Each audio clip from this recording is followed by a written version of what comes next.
I'll call this meeting of the Waco Isd Board of Trustees to order in order to comply with the Texas Open Meetings Act. Anytime we have a quorum of board members present, whether it's in person or virtually, we need to comply with the Open Meetings Act.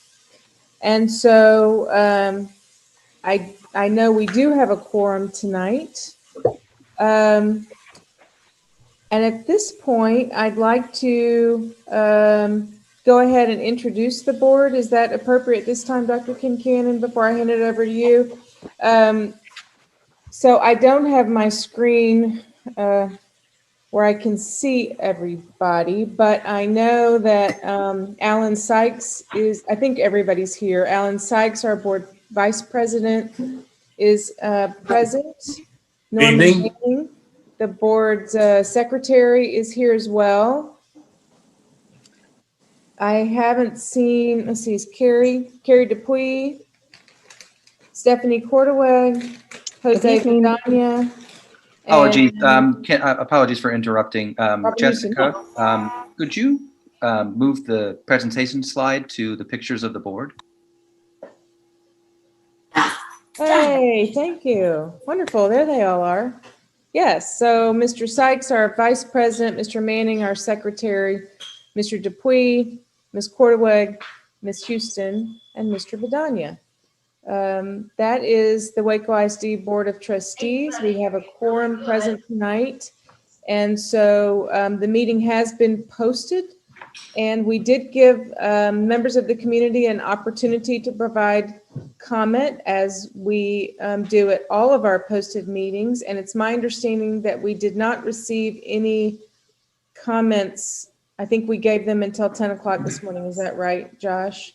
I believe it was 9 o'clock, but I did not receive any public comments. Okay, no public comments. So before I pass it over to Dr. Kincannon, I just want to thank everybody for taking time to volunteer on the committee. It's really important work. I think it's going to be interesting. All of you are important. You are all chosen for a reason. You are all community leaders. You all represent different aspects of our community, either as a parent, as a teacher, as a staff member, as a community advocate and volunteer, as a friend of the district, as someone who's worked for the district in the past, or works with us as a partner. So you're all important, and I know that we have a lot of work to do between now and June. You may not be able to make all the meetings, but know that when you aren't able to attend, we will miss you, but the meetings will be available online. After we meet, there will be a link that's available for you to take a look at what you missed and prepare you for what's to come. Each of our meetings will build on each other, and so you will miss information, and there's going to be a lot of information. So in the event you do have to miss for one reason or another, I encourage you to go catch up online. So with that, I will introduce our superintendent, Dr. Susan Kincannon. She has been working along with her team for quite a while to prepare or to prepare the presentation tonight and for the meetings that are to come, along with our architects, O'Connell, Roberson, and Austin. And I have, well, this presentation was provided to all of you. You've all had an opportunity to see it.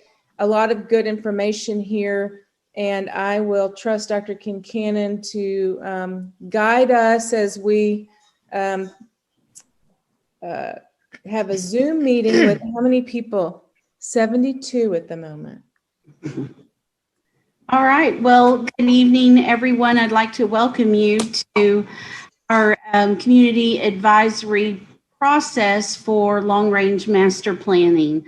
I'm excited about this. I have been involved with facilities planning since about 2003 and have done this several times. However, this is the first time I've done this virtually. So this will be interesting. You're in for, I think, a really good process. We're going to spend a lot of time talking about Waco ISD's facilities, and we want to get your input as we design a master plan for the future. So this slide just shows what the process for this evening will look like. We're going to spend some time doing introductions because I think it's important for you all to know who all is participating in the process. We'll give you a little background information, and then our architects will take over at that point and will lead us through just a conversation about the process in general and a couple of activities, and then we'll wrap up. And we hope to do all of that before 8 o'clock tonight. So we'll get started. Let's move to we've already introduced the board. Would like to thank the board for moving forward with this process and their support. I think they're really excited about it as well. And here are some of our purposes for meeting. And if you received those slides in advance and had an opportunity to look at those, you should be familiar with them already, but we are going to study our facility needs and help develop our long-range master plan for facilities. This is an advisory committee, and your job is to help the Board of Trustees assess and prioritize our capital improvement needs and our long-range facility needs. You'll be reviewing potential projects based on anticipated growth, desired operational efficiencies, identified safety, educational, and technology needs. So we're going to prioritize based on multiple factors. And then our hope is that you will provide input and that you will share with others that you're in contact with, your friends and your colleagues, and help us get the word out about Waco ISD and this process and our facility needs.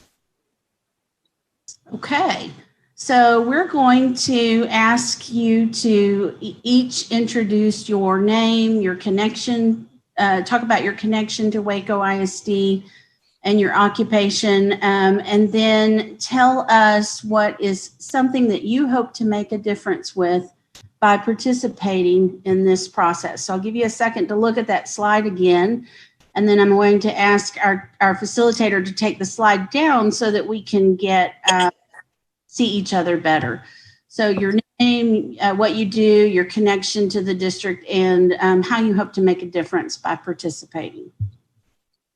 All right, and I am going to toggle and get my list, and I'll start with our community members first, and I'll just call on you and let you speak. Remember, there are 77 of us, so you don't want to be long-winded, but we do want to meet everyone, and then we'll just go from there. So, dragging my sheet here.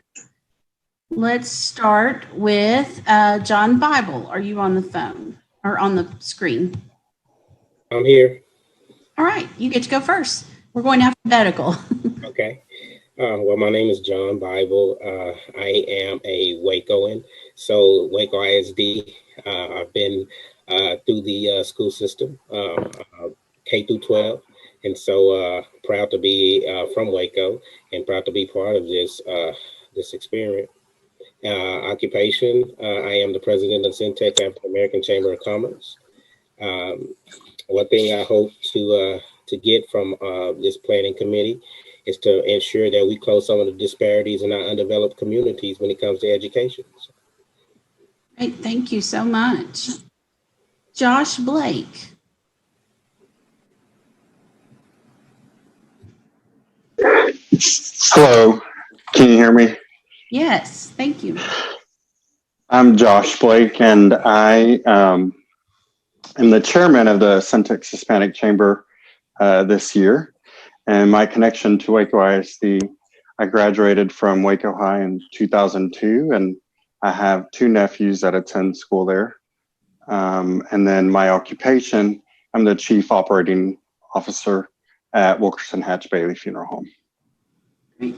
Thank you, Josh, for joining us. Bledsoe. Yeah, my name's Taylor Bledsoe. I'm a 2002 graduate of Waco High, classmate of Josh's. We're older than we used to be. I've got 2 daughters at Hillcrest and a son yet to come, and just am appreciative to be a part of this, and hope that we can improve the district any way that we can. Great, thank you. Josh Borderud. Yes, my name is Josh Borderud. Proud to be among the Joshes on this committee. I'm an attorney here in Waco, and I'm also on Waco City Council. I've got 2 children at Hillcrest PDS, and I look forward to working with all of you. Thank you very much, Josh. Gretchen Bronstein. Gretchen. Bronstein, but good. You did well. Thank you. Sorry, I'm not on video. It messes up with my connection. So I cannot be on video right now. But I have Gretchen Bronstein, and I have 2 children in WISD, a senior at Waco High and a 6th grader at Atlas Tennyson. And we've been in the district since our senior was in 1st grade. And I look forward to really improving facilities to attract potential families to the district and to not move come those middle school years, because we saw that happen with our older son. And I hope that doesn't continue to be a trend. Great, thank you very much.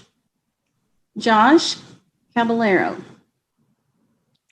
Hi, Josh Caballero, another Josh here. I am the parent of a pre-K4 student at Lake Air Montessori, and I'm also the lead community organizer for grassroots community development. Happy to be here.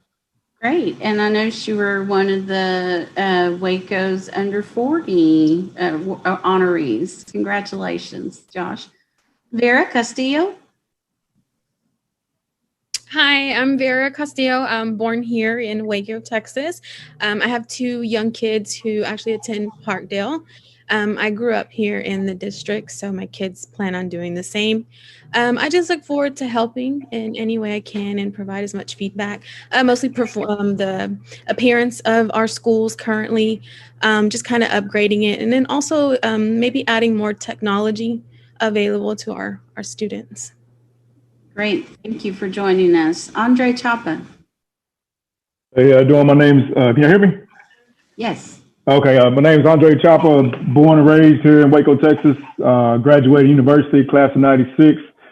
My son recently graduated 2018, Waco High. I got a sophomore daughter that's at Waco High, and I have 2 little boys that are at 4th and 2nd grade at Lake Air Montessori. And I'm the area representative for the Fellowship of Christian Athletes here in the Waco area. And man, it's an honor to be here to be part of this committee to just to give input, as we go around and travel with sports, from when I was in sports to my kids now, and seeing the facilities recently just at Waxahachie, and just seeing the facilities they have, and just even Belton, going to Belton and seeing, man, it's a privilege to be able to give input so our kids can experience and have those types of facilities as well. And I appreciate it. Great, thank you. I know what it's like to be that parent and travel and see all those facilities. Appreciate you being here. Dustin Chapman. Hi, I'm Dustin Chapman. I have lots of different connections to Waco ISD. I have a brother, Kyle, who started teaching and coaching at university in 1990 and is still there. My brother, Mike, who passed away last year, was there, started in 1992. So starting in about 96 or 97, I've either kept score, announced, filmed, done something at baseball, softball, soccer, and football games all around. So I'm the county administrator for McLennan County, and also have worked with Dr. Kincannon and the team on the venue project. And I just look forward to being a part of this and helping to find facilities that are conducive to learning for all students. So it's an honor to be a part. Thank you. Great, thank you, Dustin. Appreciate all of your support, and we certainly miss Mike. Anna Clark Martinez.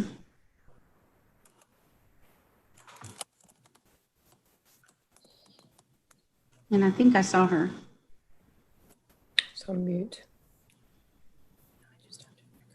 Okay, we'll come. I saw Anna. Are you on mute? Nope. Oh, there you are. Here she is. Anna Clark Martinez here. I have lived in Waco most of my life. I'm retired from Child Protective Services, and my husband and I have 2 children, one at Waco High and one her last year at Hillcrest. And I spend a lot of my time volunteering any way that I can with different nonprofits here in the community. And I'm just here to do anything that I can to help this committee and to see our school system thrive. So thank you for having me. Great. Thank you very much, Anna. Appreciate you. Jackie Clayton. Hi there. I'm Jackie Clayton. I have a graduate, 2019? I can't remember. All the days are running together. And a senior at Waco High. My day job is diversity, equity, and inclusion strategist for Seek Out, which is a software company that focuses on the HR space. And I'm really happy. I'm a serial volunteer like Anna. And I look forward to helping utilizing some of the things that I've worked on in the diversity and inclusion space on a global level here in Waco. And I look forward to helping us as we strive to be more inclusionary. Great. Thank you very much. Appreciate your service on some of our other committees in Waco ISD as well. Chris Collins. Good evening. I'm Chris Collins, Senior Vice President for the Greater Waco Chamber of Commerce, focused on economic development. I am glad to be here tonight, and our role is to help represent the business side of it because K through 12 education is a huge part of our ability to attract new business and industry into the marketplace. So thank you for having us. Thank you. Solid, strong schools certainly help the local economy and your ability to attract businesses. So thank you for that. All right, Malcolm Duncan.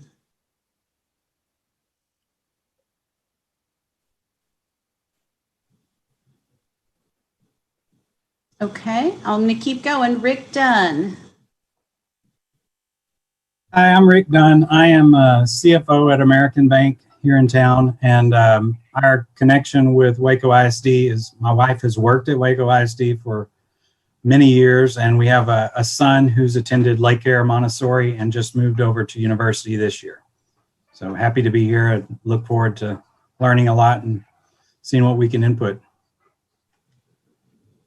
Great, thank you, Mr. Dunn. Appreciate you being here. Deidre Emerson. Good evening. I'm Deidre Emerson, Deputy City Manager for the City of Waco, and I look forward to participating in this process to ensure we have good coordination with city services through the planning process to provide good quality facilities for our children to have a better learning environment. Great, thank you, Deidre. The partnership with the city is so important to any kind of facilities work that we do, and we appreciate you. Francine Francis. Okay, good evening. I am Francine Francis, and I am connected to Waco ISD because that is the way I made my living. I am a 34-year veteran of Waco ISD employment. I retired in 2018, but I'm a lifelong lover of my community. And so it's an honor to serve on this committee in order to share whatever input I can to make this community and to give the opportunity to these children in my community the best possible chance for a future that assures them of the success they deserve and can have, whether they know it or not. That's great. Thank you for participating. I had the opportunity to meet Francine right off the bat when I came to Waco ISD, and I was very comfortable asking her to participate. Thank you. Felicia Goodman. Hey, my camera's not on because my daughter is doing one-act play practice on Zoom in the other room. I am Felicia Goodman. I'm Executive Director of the Cooper Foundation, and I have a sophomore at Waco High, and I attended Waco schools my whole life. I'm just excited to learn and make sure that we have a good learning environment for all students in Waco ISD. Thanks for having me. Thank you, Felicia. Keith Guillory.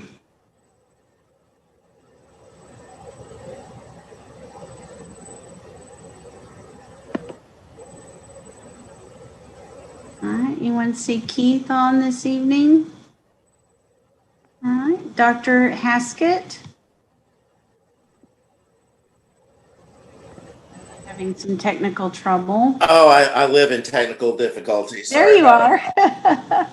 So my name is Rich Haskett. I know a lot of y'all. I am a network vice president at Ascension Providence. My responsibilities, I'm the chief medical officer of our clinic system, which means that we are living COVID, a lot of COVID. And so we were glad to be able to help Waco schools reopen. And now I've been gifted with a vaccine strategy for Providence. So please keep the booze to a minimum, if you don't mind.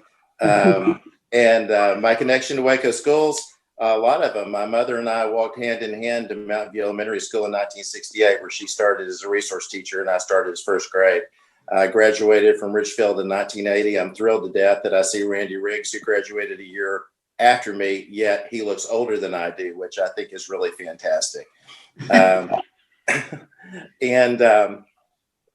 There's, outside of about 6 years, there's been a Mrs. Haskett teaching Mountain View since 1968. The other one is my daughter-in-law, and my sister-in-law teaches within the district as well. I live in this town, I'll die in this town, and whatever I can do to help with this is what I'm willing to do. I'm very grateful to Dr. Kincannon and the invitation to serve. Great. Well, we're grateful to you for giving your time during this pandemic, and also grateful for everything you've done for Waco ISD. Providence has been a tremendous partner to us since the spring when we started working on return to work procedures. And you, sir, have been a blessing to me, and I can reach out and get help. So thank you for that. Appreciate that partnership. Dr. Peaches Henry.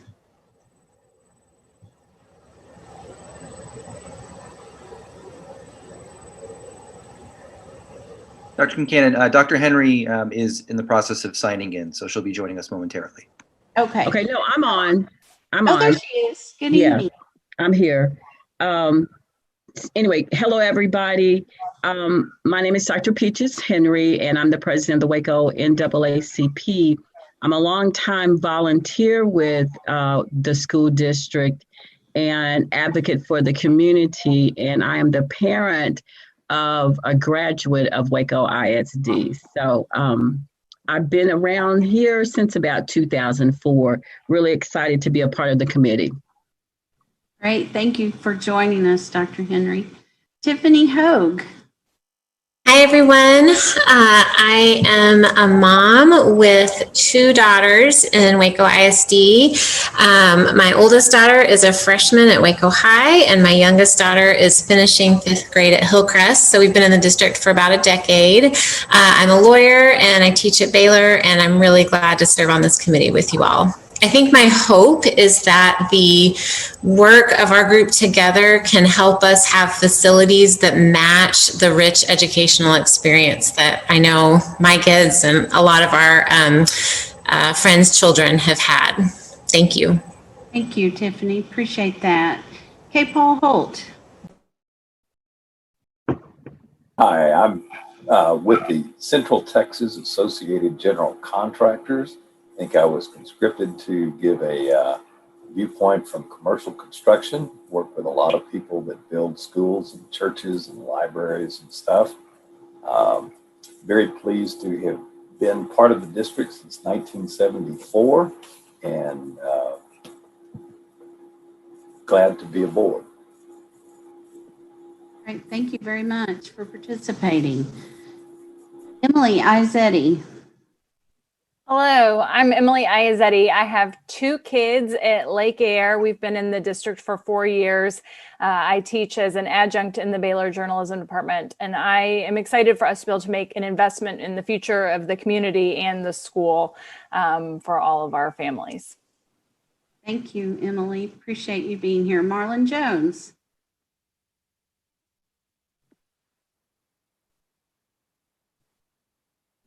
And I believe that's Pastor Marlon Jones. I think I saw him earlier. I am here. Good evening. Here you are. I'm Pastor Marlon. I have the privilege of serving at St. Luke AME Church here in the wonderful city of Waco. I also serve as the Director of Fatherhood Services for Starry. I have 4 children currently in school in Waco ISD, and I'm just excited about this opportunity to look at long-term planning. I think that it's extremely important when I look at the schools that are currently here and think about how many years they've been in existence. I realize that this work is really a work that will impact generations to come. And so I'm just thankful for the opportunity to be a part of this team. Great. Thank you for joining us. And you're absolutely right. The decisions that we make will impact the community for a very long time. Jessica Juarez. Hi, my name is Jessica Juarez. I am not a native Wacoan. I came to Waco by way of Laredo, Texas. I work at Neighborly. I help oversee social media for the franchising group. I have 2 sons in Waco ISD, and we're getting through it from pre-K at Hillcrest to Tennyson, and now we're at Waco High. And my hope is that my children take pride in their school, just like I take pride where I graduated from in Laredo. That's great. Thank you, Jessica. Ben Lacey. Hi, my name is Ben Lacey. I'm born and raised here in Waco. I work at Community Bank and Trust. And my connection to WISD is my daughter graduated 3 years ago from there. We're very proud of her. She got a great education. And my goal here on the committee is to come up with a plan and hopefully implement a plan that will produce facilities that stand the test of time like the current ones have. When you think about how long they've been there, it's really kind of amazing. Mm-hmm. So, Thank you very much. Stephanie Mabry. Hi, everyone. I'm Stephanie Mabry. I am both a Mountain View Elementary and a Waco High graduate. I am just so excited with all the faces I'm seeing. I, too, am a 2002 graduate, and I just love seeing Miss Saxenian's face anytime I can. I am in the nonprofit profession. I've done it here locally in Waco for, I don't know, maybe 7 years of that total 15. I've really kind of found my niche and what I enjoy the most, which is fundraising and PR. And I currently do that work for United Way. And we partner with Waco ISD with an annual campaign that runs every year. And I just want to say thank you. I'm excited to hear information and to hear and be a part of the discussion. So thank you for having me and thank you for asking. Great. Thank you very much for being here. Jennifer Manning.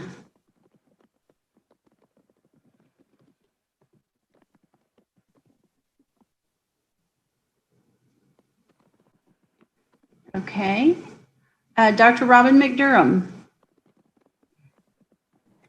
Hello, everyone. I'm Robin McDurham, the CEO of Transformation Waco. I also am a parent of 2 Waco graduates and super excited about the opportunities that they've had in bringing them forward for all of our kids in Waco ISD.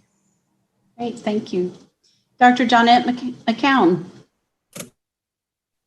Hello, everyone. I'm very pleased to be here today. I'm president of McLennan Community College, and I'm so pleased to serve your students and to partner with your credit courses.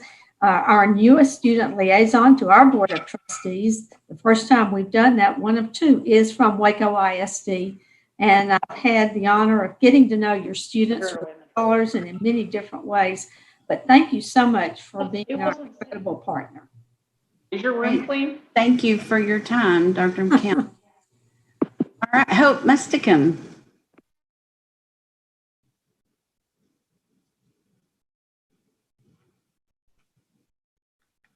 All right. Anyone see Hope? I can't see all of the faces. Okay, Amber Nava. Yes, hello, my name is Amber Nava. My husband and I both grew up in Waco ISD, graduated from university along with the previous 3 or 4 generations of our families. And we have a 7-year-old son in the district now.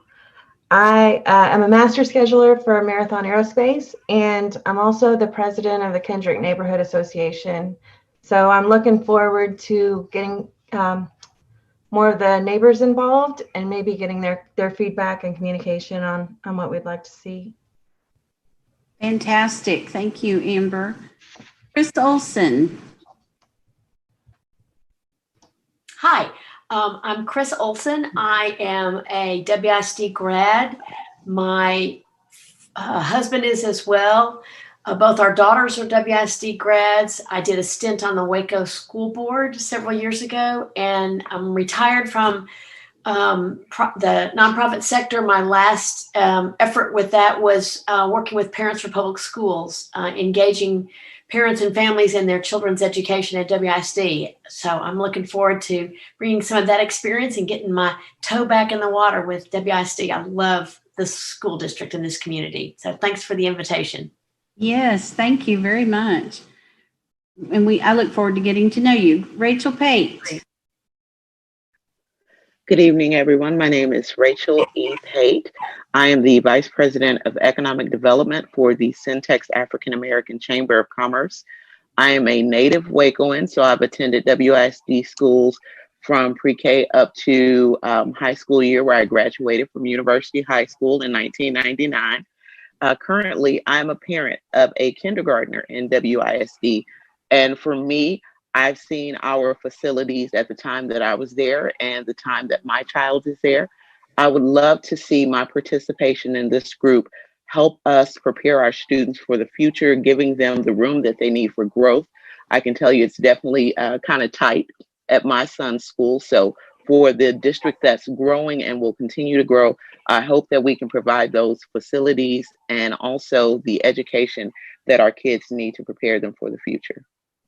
Great, thank you so much. Kindergarten, I think that's the class, I think I saw, that's the class of 3033. If I'm wrong, someone can correct me on that.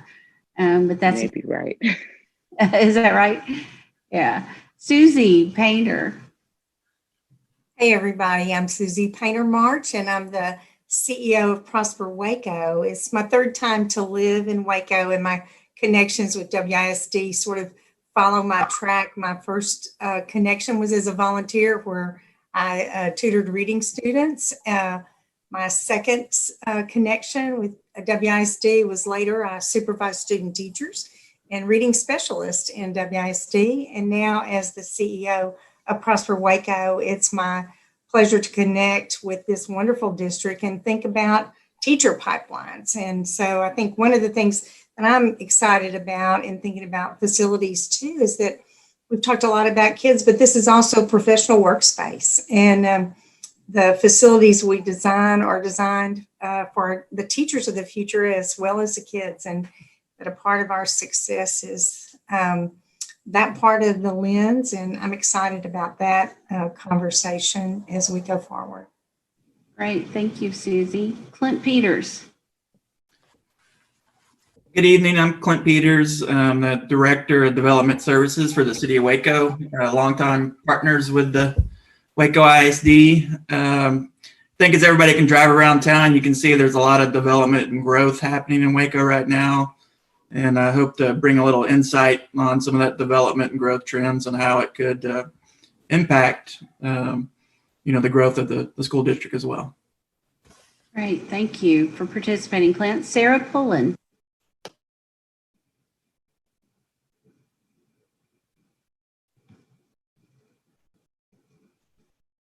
All right, Randy Riggs. Good evening, I'm Randy Riggs. I have the privilege and honor of serving the citizens of McLennan County as the tax assessor collector. Also collect for Waco ISD. I went to Mountain View, I went to J.H. Hines, I went to Lake Air, and I graduated from Richfield High School. And yes, I am younger than Rich Haskett.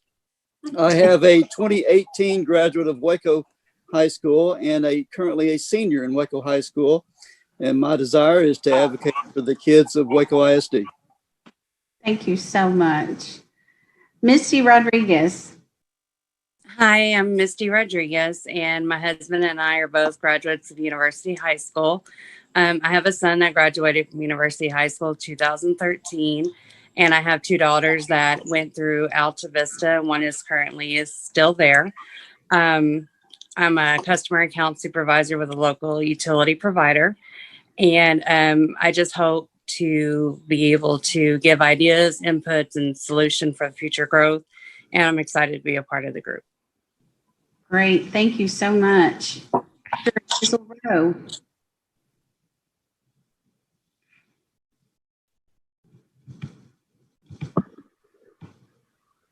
I'm sorry. Dr. Rowe. There you go. I'm Hazel Rowe. I didn't, something happened in there. I am Hazel Rowe. I am happy to be on this committee. I was in Waco schools for 22 years. It's still in my blood. I retired from Region 12 Service Center, and every chance I have gotten, I've returned to Waco ISD. So I consider this opportunity a hallmark of being able to create facilities for the future that will not only help our students, but help our community and our parents to really be engaged in schools. So I am excited to be on this committee, and thank you for inviting me. Thank you so much. Ashley Royal. Hello, I'm Ashley Royal, newly Miss Ashley Stone.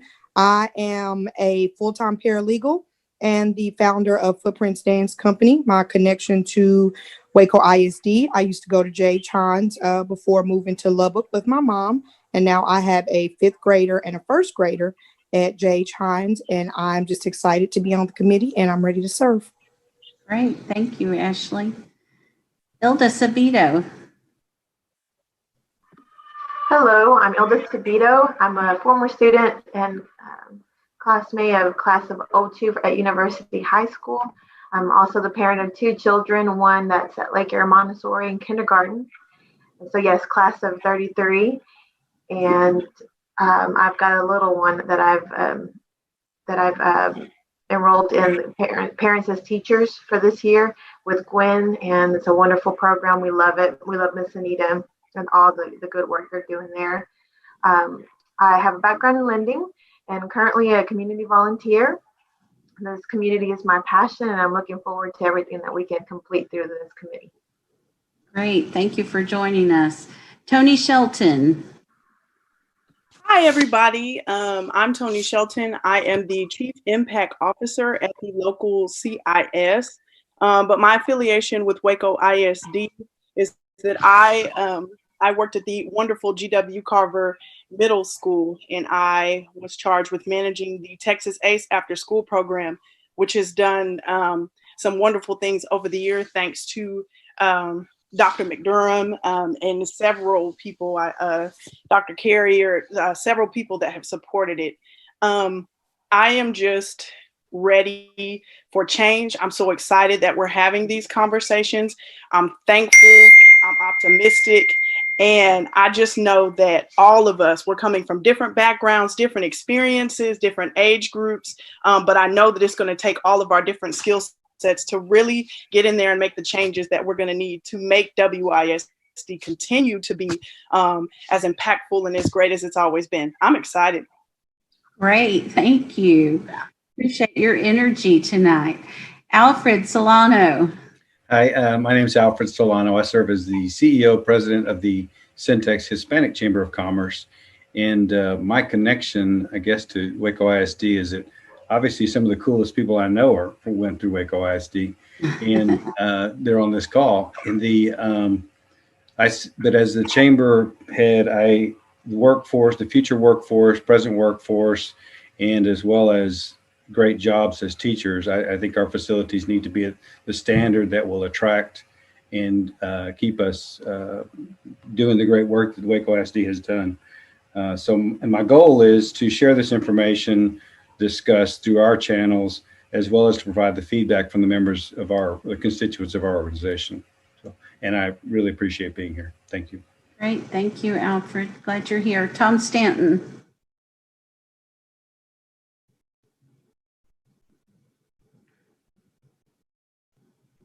Okay, I don't see Tom.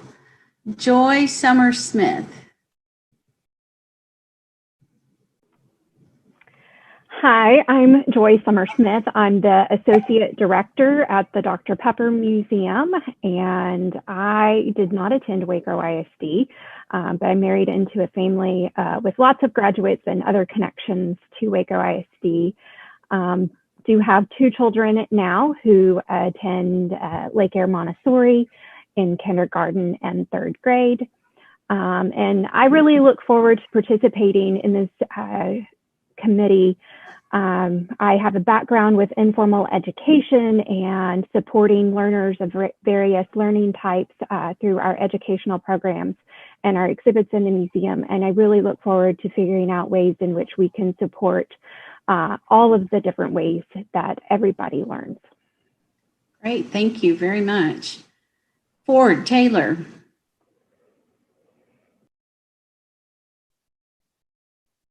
Okay, and I think I saw the Zimmermans.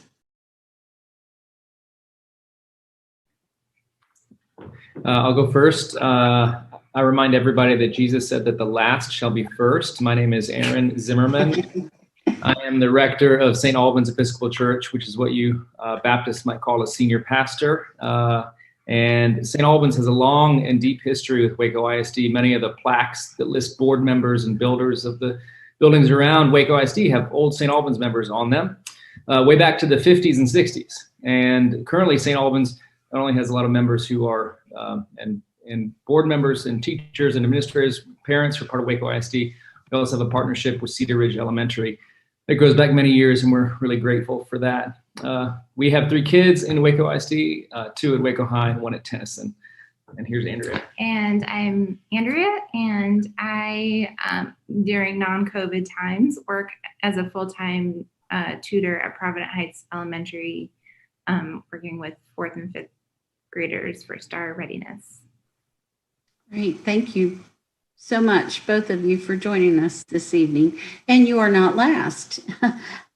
We're now going to move to our campus representatives, and I'm going to ask you maybe to go a little bit faster. I'm looking at the time here, but I do want to introduce everyone. So we're going to start with Laura Alford.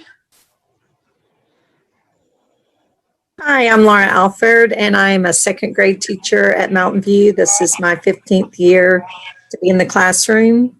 And I'm also a parent of 3, not students, but kids who went all the way through WISD and graduated quite a few years ago. Great, thank you, Laura. Dr. Isaac Carrier. Good evening, everyone. I'm Isaac Carrier. I am the proud principal of G.W. Carver Middle School, and I'm very thankful and humbled to honored to be part of this committee. Thank you. Mary Collins.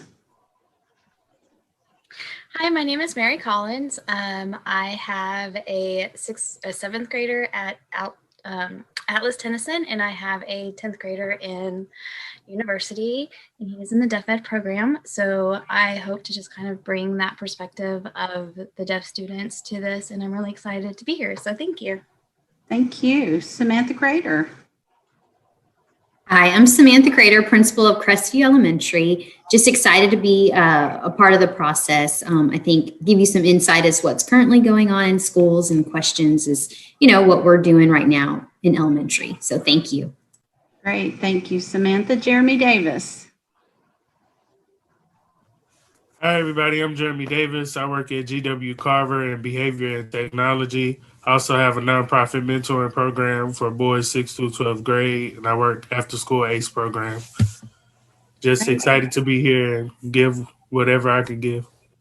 Thank you, Jeremy. Lindsay Holton. Hello, my name is Lindsay Hilton. I'm the principal of Alta Vista Elementary, and I'm the Executive Vice President-elect for Junior League of Waco, which is a partner for Waco ISD. Great, thank you, Lindsay. Laquan Hughes. Greetings, everyone. I'm Laquan Hughes. I am the physical education teacher at West Avenue Elementary. I have 2 children that attend Lake Earl Montessori, and I look forward to helping the district in any way that I can. Thank you very much. Thank you, Laquan. Julie Ingham. Hi, I'm Julie Ingham. I have a long history of connection with Waco ISD. I'm a 1998 graduate of Waco High. I currently am in my 8th year of teaching at Tennyson Middle School. I have a son who's a 3rd grader at Hillcrest and a daughter who will join him next year. And I'm just excited to be a part of the committee and to provide feedback from various perspectives. Great, thank you, Julie. Gwen James. Good evening. I'm Gwen James, Director of Early Childhood for Waco ISD, and I'm looking forward to collaborating with all of y'all and as we move forward, discussing the best options and facilities and opportunities for our students in our community. Great, thank you, Gwen. Twana Lee. Hello, I'm Twana Lee, principal at South Waco Elementary, formal 1st through 6th grade student in Waco ISD. And I hope to bring, to be able to provide feedback. I've worked in a brand new building in Waco ISD, and I'm currently in a 30-year-old building in Waco ISD. So just to give feedback and input on what we can do to make our campuses a little better. Great, thank you, Twana. Areli Lopez. Hi, so yes, I'm Areli Lopez, and I am the assistant principal at Providence Heights Elementary. And I'm just excited to be here and help serve in this committee. I am also a graduate from this district. And so I've been a student in multiple campuses, and I've worked at Crestview, which is an older building. And then I'm now at Providence Heights, which has a newer building. So I hope that I can be of service. Great, thank you. Angela Lowe. I'm Angela Lowe. I teach 5th grade science at Cedar Ridge, and I've been with the district since 2001. Thank you. Isabel Lozano. Hi, Isabel Lozano, graduate of University High School, class of 1993. All 3 of my children attended Waco ISD schools, and I'm the proud principal of Kendrick Elementary in South Waco. And I have worked at university when it was brand new, and so now I'm in a current building that's very old and needs a lot of work, and hopefully I can bring an insight, a different perspective of being in a building that needs to be updated. So thank you. Great. Thank you. Lena I saw a little lobby in there. Lena Ortiz. Heard of it.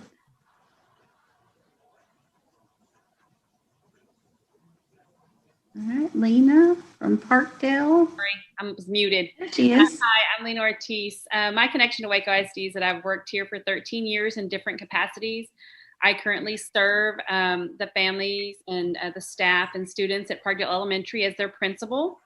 I'm hopeful, like another individual said, that we can attract families. I think that was one of your, one of the things that you had, Dr. Kincannon, was at the forefront, is to make our campuses attractive, and then just to make our Waco families proud to be representative of Waco ISD, and that just to be part of Waco ISD. Great, thank you, Lena. Lorraine Rendezzo.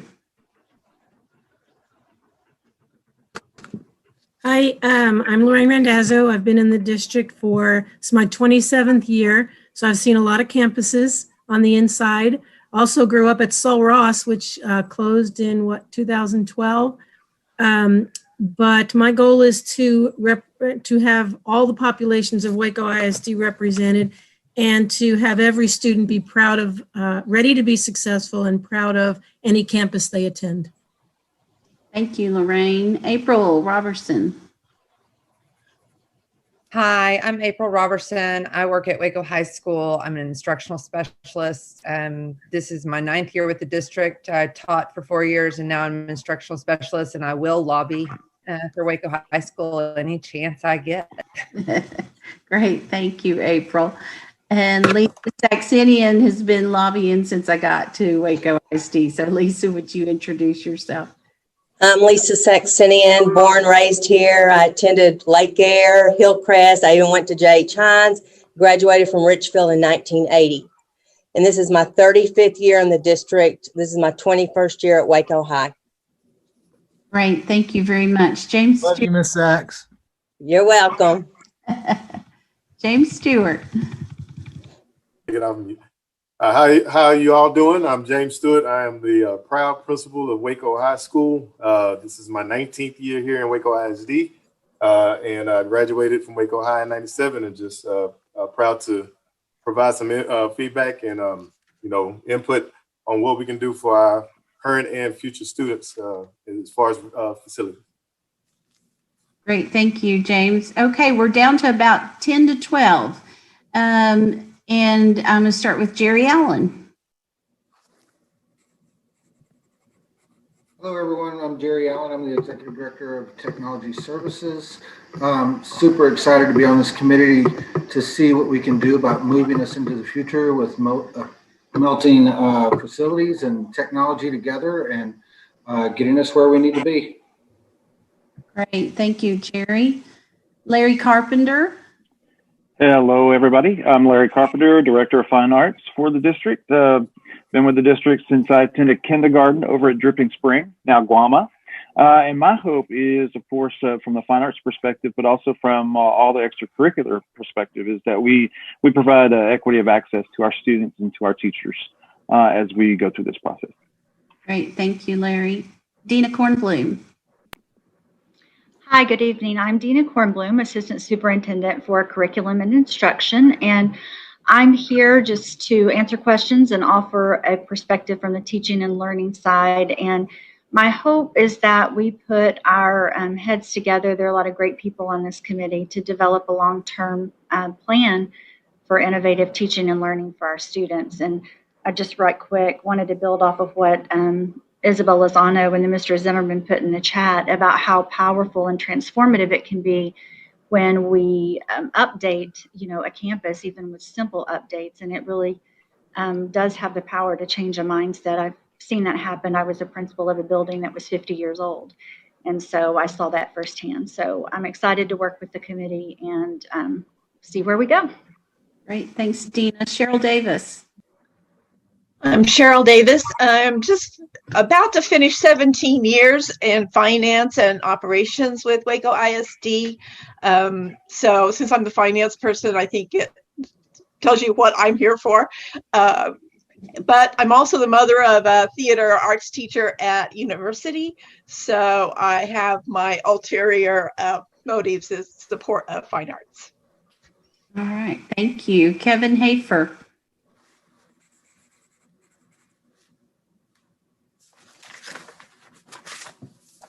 All right, I think I have it here. Evening, everyone. I'm Kevin Hafer. I am a staff member. I've worked for Waco ISD for 7 years. I'm currently the Assistant Director of Maintenance and very thankful to Dr. Kincannon and everybody on the committee just to be able to be involved in this process. So thank you. Thank you, Kevin. And Coach Love. Hello, everyone. I'm the Director of Athletics for Waco. This is my 39th year, 39 years in Waco ISD. And this is the first time that I can remember looking so much forward to serving on the committee. So I am very happy to be here. Thanks for this opportunity. Great, thank you. I think you've been after me about as much as Lisa Saxenian since I got here. Donna McKethan. I'm Donna McKethan, and I actually went to kindergarten at St. Albans and Crestview and Tennyson and graduated from a school that no longer exists called Jefferson Moore High School. That is where Indian Springs is. I am the Director of Career and Technical Education for the district. I hope that as we move forward, we can look at our career and technology facilities and make sure that they are modern and they have the equipment and things that our students need to be successful when they go into a world of work. Thank you for inviting me. Thank you, Donna. Alex Villanueva. Good evening. My name is Alexander Villanueva. I'm the Assistant Director of Facilities. What I'm looking forward to this committee, first of all, I'm really proud of an honor to be part of it. It's just to really get the feedback of everyone and just see how we can shape the future for the district and for our students. Great, thank you, Alex. And I am Israel Carrera. Did we meet you? No, ma'am. Let's get Israel Carrera, Waco ISD Operations. I look forward to working with this committee to gain an insight of our facility through the eyes of this committee. Thank you. Great, thank you very much. And Tiffany Wetzel?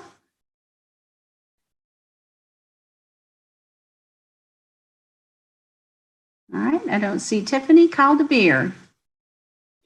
I'm Dr. Kincannon's Chief of Staff, and I'm here just in a staff role to support the committee's work and make sure that you get the information that you're looking for as you move forward. So thank you all for participating. We're really fortunate to have your insight and your input. Great, thank you, Kyle. And Joshua Witcher.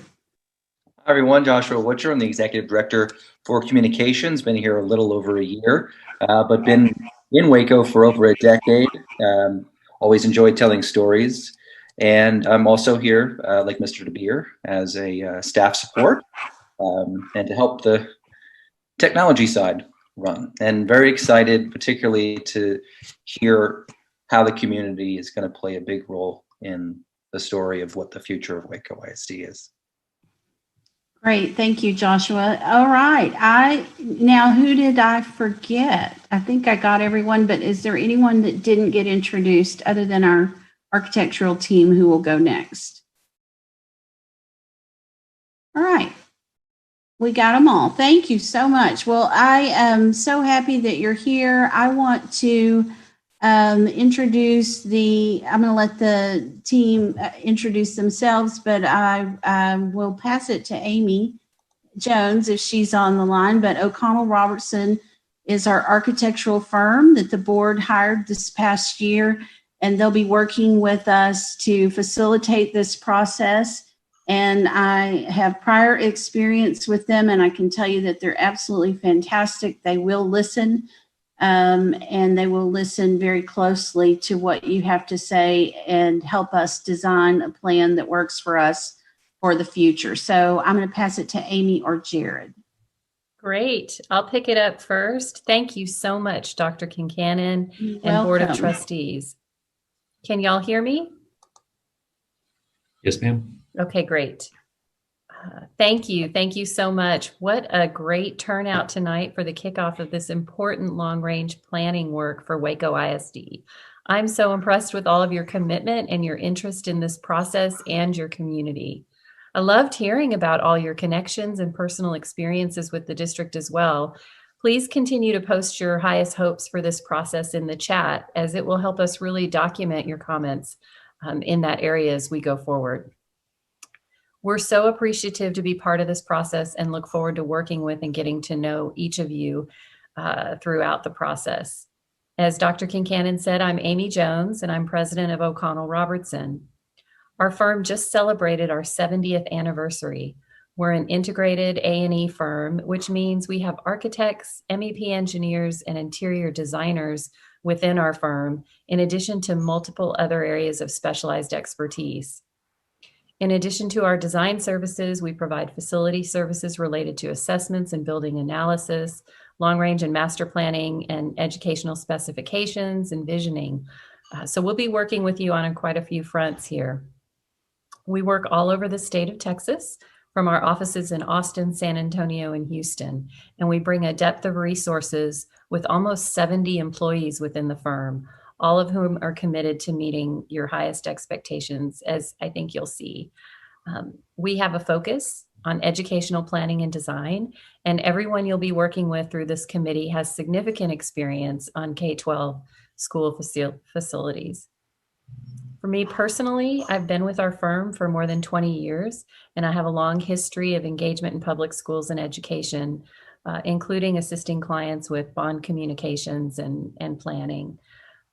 So with that really quick overview of the firm, I'm going to pass it off to Jared and let him provide his introduction, and then we'll go down the line of the pictures you see from there. Thank you again so much. I'm happy to be here. Good evening, everyone. I'm Jared Sturzinger, and likewise, I'm very excited to be here tonight. It's been a long road, or a road to get here, and look forward to the road ahead of us. I'm Jared Sturzinger, a principal in the firm, education team director, and the director of architecture for the firm. Pretty much I eat, live, and breathe educational facilities all day, every day, and really excited to be part of this process. I've had the opportunity to work with Dr. Kincannon over the last 5+ years, and additionally work with Waco ISD over the last year, not only on supporting this process, but some actual projects like turf replacement, secure entries, on the campuses, so already making some great things happen for the district. So I'll turn it over to Casey, who will tell us a little bit about herself. Hi, I'm Casey Nicholson. I'm an architect with the firm, a senior associate with the firm. I tend to be the day-to-day contact, sort of the one putting everything together. I love working on master plans. It's a great opportunity to learn about a community, and I appreciate all of you giving input. I know some of you are like, oh, well, how much can I contribute? A huge amount. It's so exciting to hear your input. Absolutely, because you're the end user here. It's not just the principals and the students, it's the parents and community members as well. So I look forward to hearing more about your exciting community and see what we can help you figure out for the future. And next, I'm going to pass it along to Doug. Hi, good evening, everybody. I'm Doug Dawson with O'Connell Robertson. I'm an architect. I've been with the firm for 5 years and worked very, very closely with Jared and Casey as well on educational projects. Super excited to be here this evening, and really looking forward to getting to know all of you and see where this process leads us. It's very exciting. And with that, Jana, are you on here? So Jana is not able to join us, but she's an amazing interior designer, been with us for over a decade, and we love having her on the team. Great with really making appropriate facilities from an interior design perspective and furnishings as well. And we'll pass it on to Jessica now. Good evening, everybody. Thank you for inviting us here. And I am Jessica Bazan, Business Development Leader here in our Austin office with O'Connell Robertson. I'll be working alongside our design team and also a liaison between O'Connell Robertson and Waco ISD staff for communication and just helping educate the public on everything that we are going to be doing together moving forward. So glad to be here. And with that, I think we can pass it back over to Dr. Kincannon. Actually, I think we're passing it to our, you all to lead the first activity there. All right, Jared, you picking it up from here? Oh, actually, it is back to me. I apologize. Oh, that's okay. We'll pull those slides up. Go right ahead. Just a quick overview of Waco ISD, and it seems like most of you are pretty familiar with the district, but the district was established as free public schools back as far back as 1882. And then as an ISD in 1948. The school district is 61 square miles in McLennan County, and that's an interesting statistic there, which impacts our density and our transportation system, and so it's important to know that. We serve about 15,000 students. We have about 2,400 staff members. Our board adopted a new mission and vision statement this past year, and I'm really proud of that. That came out of some work that we did with all of our school leaders, talking about our desire to grow and our desire to improve with equity and diversity and inclusion. And so you can see our new mission statement there is to provide an educational foundation that empowers and values all. And we hope that that results in that vision to grow students and staff to create a better future for all. And the next slide, please. You can see how many elementary, middle, and high school campuses we have, as well as our alternative campuses, and the number of buildings that we have, and over 2.6 million feet of building space. Our facilities were constructed between 1910 and 2012. The average age is 51 years old and the median age is 60 years old. So we have a lot of older facilities. Okay, who's next? All right, so I think we're gonna take a couple minutes here to stretch our legs. It's been a little over an hour, so thank you everybody for sticking around and participating. We're gonna take this opportunity, if you need to get up, stretch your legs, grab some water, please do so. And in the meantime, for those sticking around, we'll do a little trivia. We have 3 questions here. And for anyone that completes or gets all 3 correct, there will be a little $10 gift card to be emailed out sometime later this week. So we'll start off with the first question here. And it is, what Waco ISD school is named after a captain who on March 11th, 1889, I believe, drilled a well in South Waco that sent pressurized hot water into the air and led to Waco being dubbed Geyser City. And it's don't type your answer into the chat. We actually have this this website. You can join either by your computer or by your phone. It's polev.com. And the instructions will be on there to respond to the poll. So we'll give everybody about a minute there.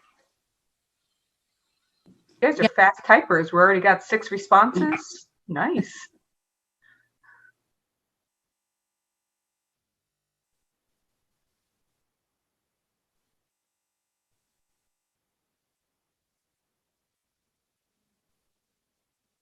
Kind of all over the hill here. All over Bell's Hills. Got a couple coming up here. Tennyson, Kendrick. Bell's Hill. We'll give it another 20 seconds or so.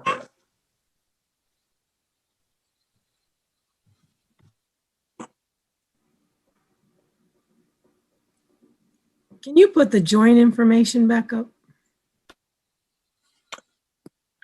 So you'll text to the number 22333 is the phone number you'll text. And then in the first message, you type in OCR 1950.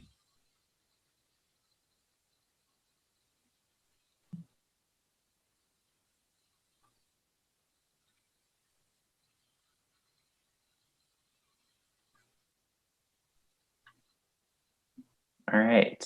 I don't know. I can't tell on my side how many responses we have, but I think if we want, we can go ahead and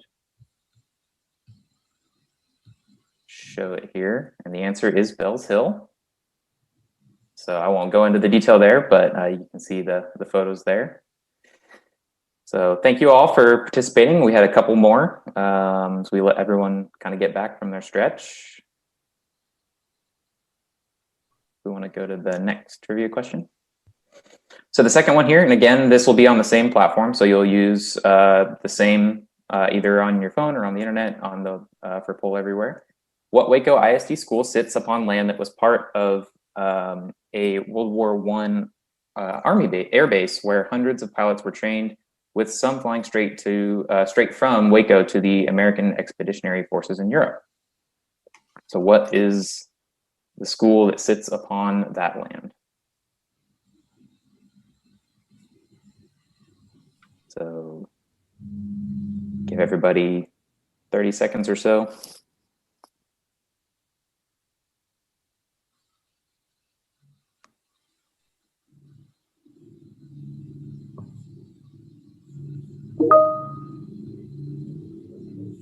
All right, so we're going to show our responses here, see what everyone's putting in. We have Richfield, Carver, Waco High.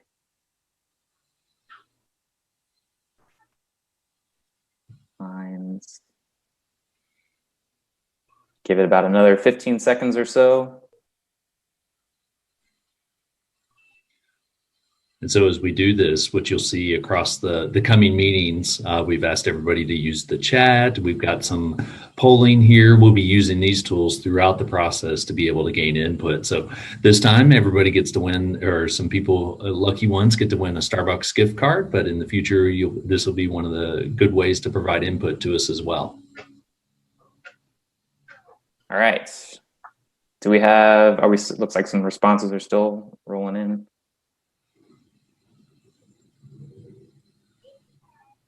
A lot of Waco highs there. See. All right. Do we want to go to the next slide here? And it is Waco High School. So very good to all of you that had that one correct. And the last question here, a little bit quicker response. Waco ISD, true or false, is one of the top 5 largest employers in the Waco area.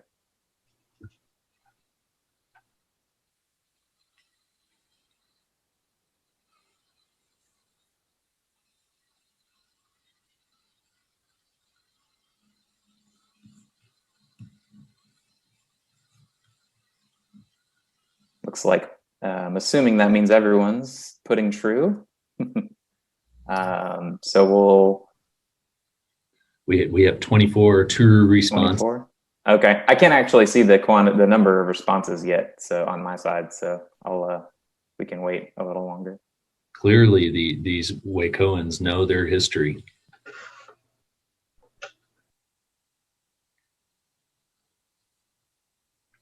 How are we doing on numbers? 27. 27. I'll give it 10 more seconds. Everybody get your votes in.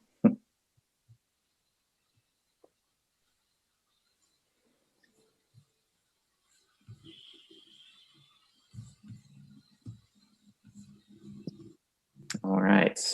Do we want to close it out? And then yes, it is true. You can see there at the bottom the list of the top 5 there, Waco ISD. Right there at number 2. And so like Jared mentioned, this will be the platform, or one of the platforms, using the Poll Everywhere app, either on your phone or on the website, as a way to contribute and provide some feedback. You know, we'll have some where we'll have options to choose from, some where we'll have multiple choice kind of answers and questions. So thank you all for participating in that. And I will turn it back over, I think, to Casey or Jared here. Keep going. It up. So really exciting so far to hear everybody talk about the opportunities here for attracting families or creating learning environments for all students, and creating pride in our schools and facilities and community. And so of course the question becomes is how do we get through a process that does that? So we've started taking a look at what the next 6 to 8 months might look like for a facilities master plan. And that's the process that we're in here now. And so what you'll see there on the screen is the description of that, of really looking out maybe 10, 15 years out in the future and putting a mile marker. And it really is that long-term vision, not necessarily the steps to get there, but where do we want to end up at the end of the process? This accounts for everything from enrollment, demographics, how would you address educational facilities, looking at the existing facilities. So that's a facility master plan. And that's actually different than a bond plan. Bond plan becomes maybe one of those steps to get there. So here you'll see that maybe that's a 3 to 5 year single phase of the facility master plan. So you might see that there will be multiple bond plans to work into a facility master plan. And I think that's really important here as we move forward and we look out over the next year and what that may look like. So here you'll see a calendar schedule that shows 2021 and 2022. And right now the district's currently looking and discussing. So that's the district, the board of trustees, and here ultimately the community group of the process that we might move forward. And so what you'll see here is the first option is a consideration potentially of a November 21 bond. And I think the important kind of big picture is nothing has been decided at this point for the facilities master plan or the bond plan. That'll be left up for some input from y'all. But in scenario A, you'll see the red line really represents the process that we're starting right now here in January.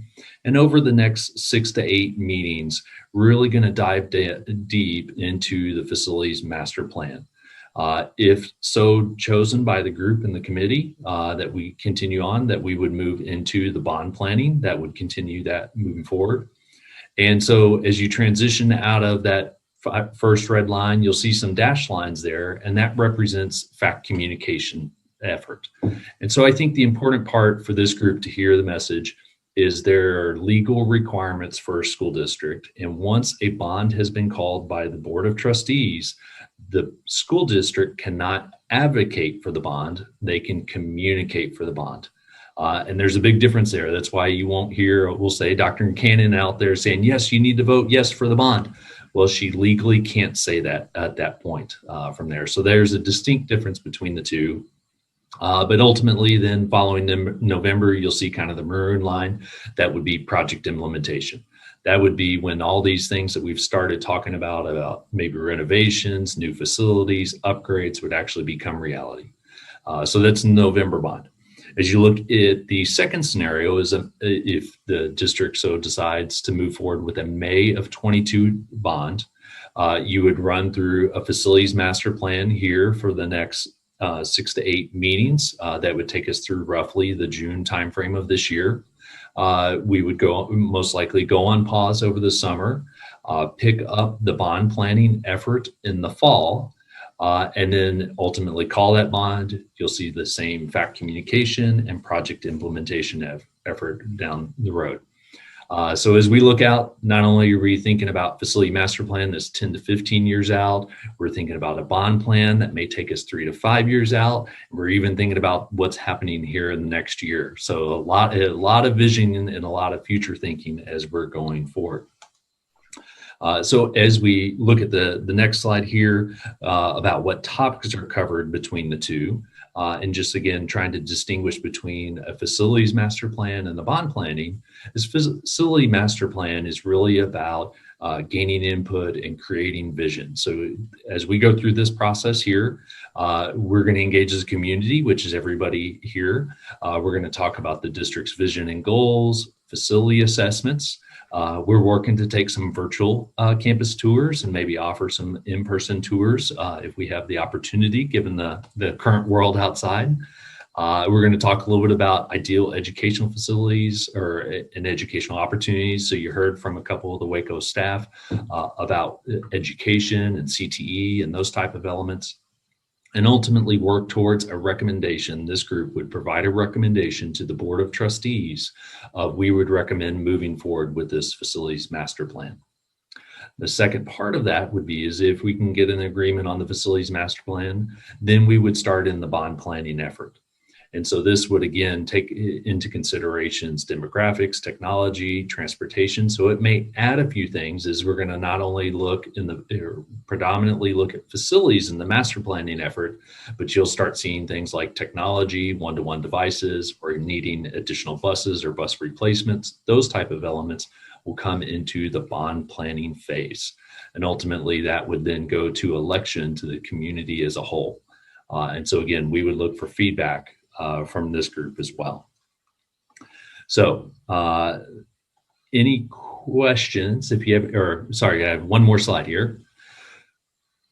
And so then this would be, what does this look like as we move forward? And again, trying to create a distinction between the two is when you talk about a facility master plan, you would look at, what are the replacement and facility consolidations that you might undergo?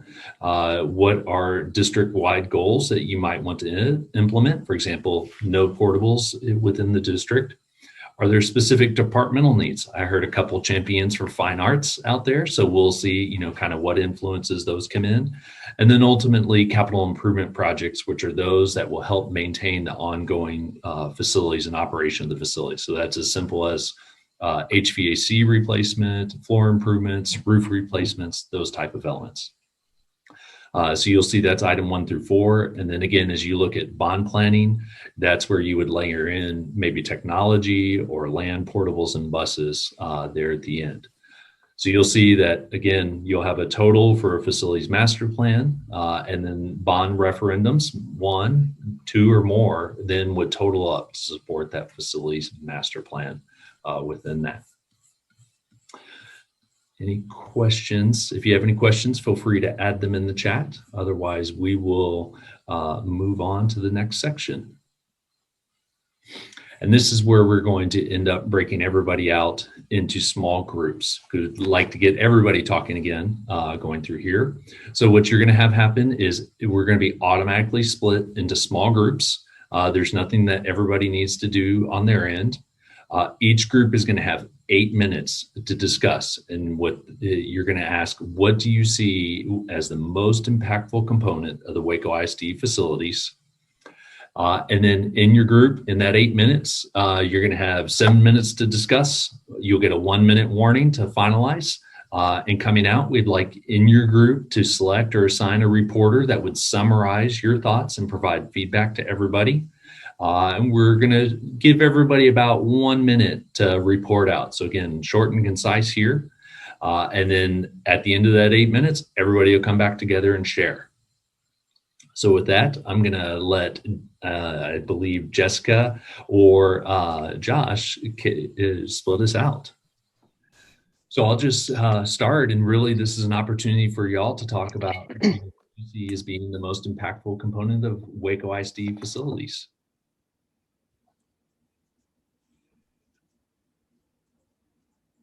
I'll go first. Waco High we need a new high school.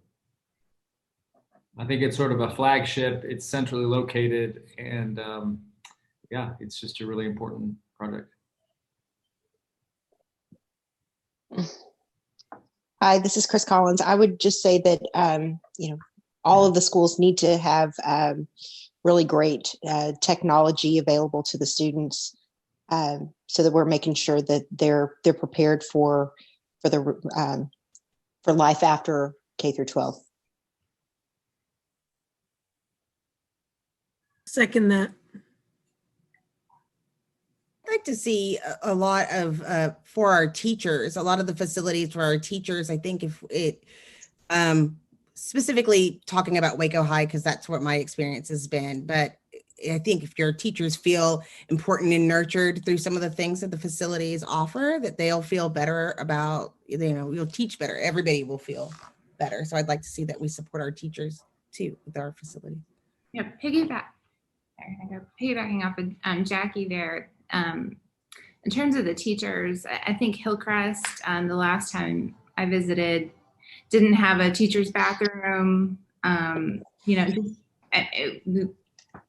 conditions there for teachers are really, really rough, and they're expected to, serve kids at a higher capacity than, or I guess in a different way than a lot of the other schools, and it's almost like embarrassing I think that's one of our the schools that we like to talk about when we don't have bathrooms for the teachers. I've been to a number of more than I can count actually of performances that take place in cafeterias, and I think it would be really great if we didn't have to retrofit cafeterias with audio, lighting, and amplification systems that really end up not working. It's just can't hear, can't see, smells like a cafeteria, and I think it dishonors the students who have worked really hard and the teachers who worked really hard for a long time when you basically take a cafeteria and try to turn it into a theater. So I think having auditoriums for assemblies and for school performances across the district would be something that's really important, especially since we've put so much money into it at the high school level with the performing arts facilities that we have. To have such abysmal facilities in some schools, elementary and middle, up along the way, I think is a real problem. And your question or your comment was more about elementary schools, or you're thinking it's kind of K through 12? Well, both high schools have big auditoriums for performing arts. Obviously, Waco High is older, but it's been updated. The facility at University High is amazing. but the elementary and middle schools I've been to, and really it's just two, so maybe it's not like this across the district, but Hillcrest and Tennyson both use their cafeteria for their for performances, and Lake Air. And Lake Air, yeah, Lake Air as well. Yeah, Alta Vista, and I'm sorry, Alta Vista is also very tiny. And the last time we had any kind of performance there, there's, we're having to sit in the front where we're like maybe 12 inches from the students because we're trying to jam pack in there, and we have people standing. But anytime we have any kind of school-wide thing, we went to a church. I mean, it was just like we kind of go to the mall, like we went to different places because there is no way, any room to accommodate. I know the Alta Vista, for one, we have everything in the cafeteria. I mean, and I guess if you want to use the cafeteria, that's fine, but plan ahead for it so you have lighting and sound and seating that you can actually see what's going on. So there's good ways to use dual use facilities, but most of these are things that were built only to be used as a cafeteria and then have to be retrofitted later on.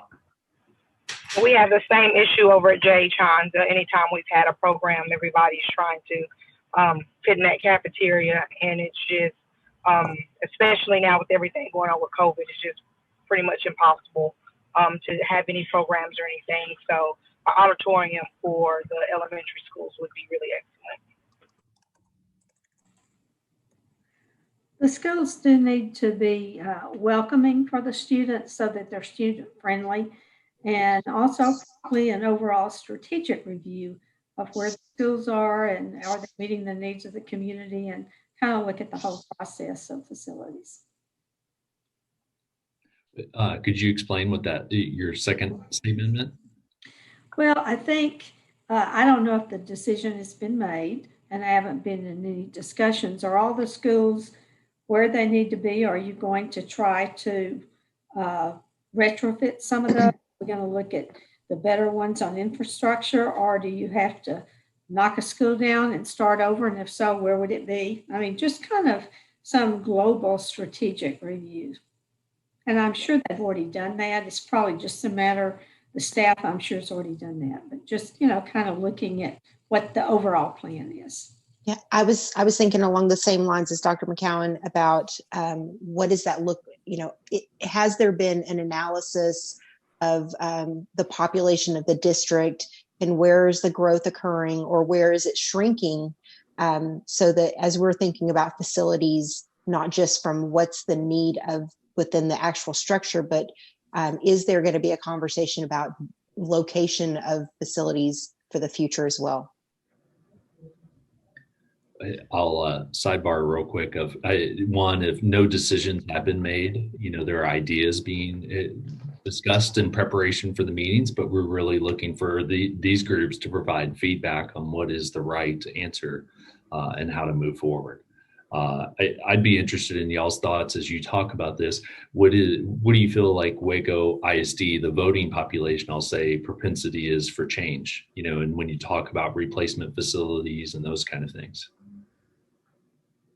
I think part of it is going to be looking for outcomes. And when we are talking about a bond, we'll be talking about what are the wonderful things that are going to happen as a result, more than just, I'm going to redo this facility for this reason or that, but what the strategic goals are and what we suspect the outcomes are going to be. And I think that people could look very positively at that, because we want to make a difference for our students and their futures. Yeah, one of the things that's going to be really important in that conversation is openness about what the plans are for all of the facilities, and engaging people early out, because one of the things that happened with the last bond, the 06 bond, was they made it a commitment to do upgrades to every campus across the district. And then it was 18 months later, there was a decision to shutter a number of campuses. And so there could be some questions from the voters when it comes to supporting something like that. So being clear in the communication about what the plans are is going to be important. So I'll sidebar real quick. Everybody probably got a notice, about 30 seconds left. So does somebody want to volunteer to summarize our group? I just want to add something real quick. I think we still have some campuses that don't have a gym, if I'm not mistaken. They all have a PE space, but they may not be adequate. Yeah, so that would be my input. Sorry. Anybody want to volunteer here in the last second? Is what do you think would make the most impact to the facilities? I can start. With me at Kendrick Elementary, it's the physical condition of our facilities. We have portables outside. We have classrooms with no running water, no restroom facilities. The poor kids have to come back into the building to use facilities or drink water or fill their water bottles up. So I think it's really the physical condition of our facilities. Yeah, I'd echo Ms. Lozano, like that, just the broken glass theory, and just, I feel like you kind of live into what you see around you, like in your neighborhood or your school, just that sense of, it's wildly inconvenient for the teachers and everyone and adds stress, but also just knowing what a difference it is. Like, I substituted in Cy-Fair ISD in Northwest Houston, and like the sense of pride and self-worth that the kids got from having the facilities that they had, and then moving over to Waco in 2010 and just seeing, like, that makes a difference, what you see and what you take in, and knowing what you're worth, I guess. And so just, it's very social worky, but the facilities and letting the kids know that we're trying our best to give them the same thing they see over in the West Side, Completely agree with facilities. Well put. Just for a point of perspective here, I graduated from Richfield High School, and I take my kids to the same school that I attended. It is interesting. And oh, by the way, Richfield doesn't exist anymore. It's Waco High School now. So facilities is one thing. Now, I think we have a better situation than the water issue that was discussed, but still, that challenge is dated and needs to be addressed, especially when our kids go to different facilities throughout the district, throughout the state, where they have first-class facilities, and we come back to Waco High School. We got to be proud of it. Go Lions. I'll go next. I think that the point about portables, I think, is really important too. We have a number of schools that are relying very heavily on portables through I don't think it's mostly our elementary schools and our middle schools, but some of our middle schools are dependent on portables, and I don't think that anybody thinks that that's an optimal situation, and certainly something I think we need to look at. And I'd also say that we need premier facilities both for our fine arts and also for our athletics. And I think those are things that, they're not as important as our core things, but I think they're incredibly important. They draw people into the district. They draw students and give students a sense of pride and families a sense of pride in what we're doing at all levels of education. I can echo that. I think about our facilities, just the equity of access across the board. And we've got, it was bad enough before COVID, but we have some places where bands are having to meet in any nook and cranny they can because they can't fit into one space. And again, that was pre-COVID. Same with theater facilities. We've got cafetoriums and lighting equipment and things that are just so outdated and dangerous, really dangerous, and not on par for safety, in my opinion. Of course, I'm no expert there, but beyond the fine arts, just having equity of access for our kids and 21st century learning, and having that space, and echoing the thing about portables become permanent, and that's just not a good vision, not a good look for what we're trying to accomplish as an ISD, in my opinion. I was just going to say, like, just proper spaces for just really for everything, and thinking with the focus on technology and being able to access that technology in the classroom, and just really having that variety and being able to have things in that correct space, and not having to to share or overlap, just having a dedicated space to do what you need to do. Yeah, I'd like to. Oh, go ahead. You good? Go ahead. Oh, I'm sorry. I couldn't remember who specifically addressed, and I think a lot of people actually touched on the disparities. But I think for me, it's knowing where you are, what neighborhood, what area you're in, and then seeing what specific campuses look like, and understanding about property taxes and understanding a lot of things about federal funding and whatnot. But it is despairing sometimes to know that you have these wonderful schools that have just been built or rebuilt older schools, but then still have some campuses that are just almost dilapidated. If I could just be so honest to say, working on a campus where we were bringing, please don't anybody repeat this, but heaters, just because it would get, so cold, and having cinder block walls, and I think Miss Hope addressed this. Students there's a sense of pride. We have a family engagement specialist who decorated her room. She partnered with the parent coordinator at Waco High, and she decorated her room with sunflowers. And so people love to come into that room, and kids love to come into that room because it's a positive ambiance that creates an atmosphere. And so we're just always wanting to focus on how do we create the optimal atmosphere for our students to not only survive but to thrive. Yeah, I just like everything, just to echo everything was said. And all three of my schools were knocked down, from Saul Ross to University Middle to University High, and the University High School, which is updated, which is nice, but now my kids are at Waco High, and I'm seeing the effects of the school still being there. And like you say, the neighborhood too is like, all we have really in Waco Isd is pride.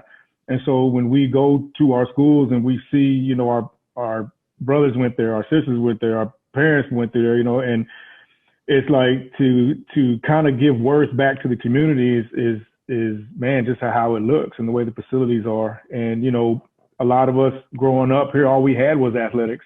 And so when you go on the bus to other facilities and you see what they have, it's like, man, it gives you a sense of like, man, yeah, there's a lot of emotions and feelings into that when you come back to the same locker room that your brother went through, that your uncles went through, and your parents went through. And it's like, man, our community pretty much is, athletic driven, and that's all we have pride. But, I want to keep going.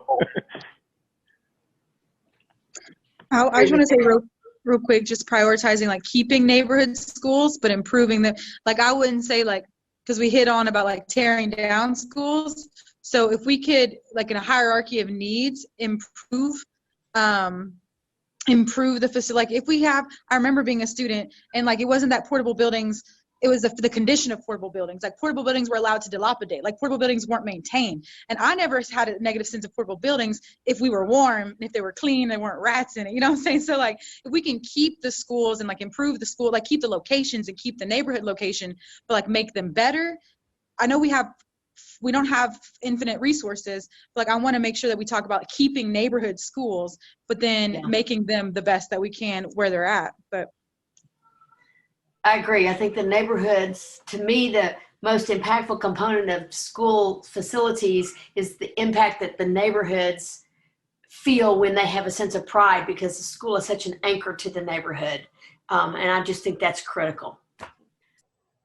All right. Well, as our honorary gentleman in the group, Coach Love, you're first.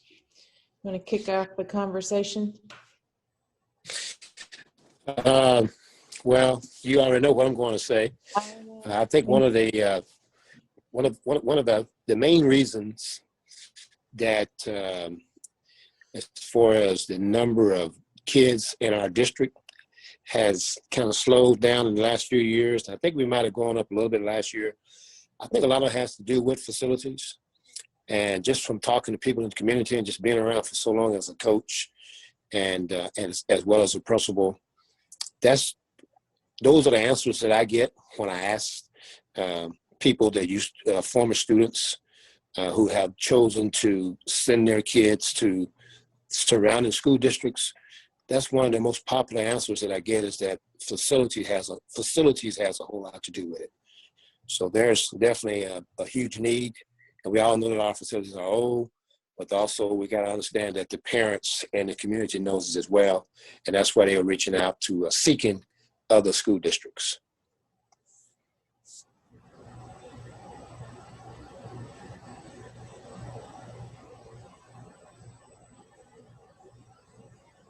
Who else? Hey, Angela, this is Gretchen. Hey, Gretchen. I was just going to say, as having a child that's come up through Hillcrest, Tennyson, and now Waco High, and then going to, say, UIL events at university or different sporting events at university, and seeing the, to me, drastic differences in the facilities and what those have to offer has been pretty eye-opening. And then just talking to my son about it has been, you know, eye-opening. So I think it is something that could be a game changer in terms of people staying. We had a lot of his peer group that had been with him since elementary school leave after 6th grade, and then some even leave in high school, and they all went to the same district, and only like 2 to private. So it's just, they're staying public. It seems like this is still a trend, and that's great.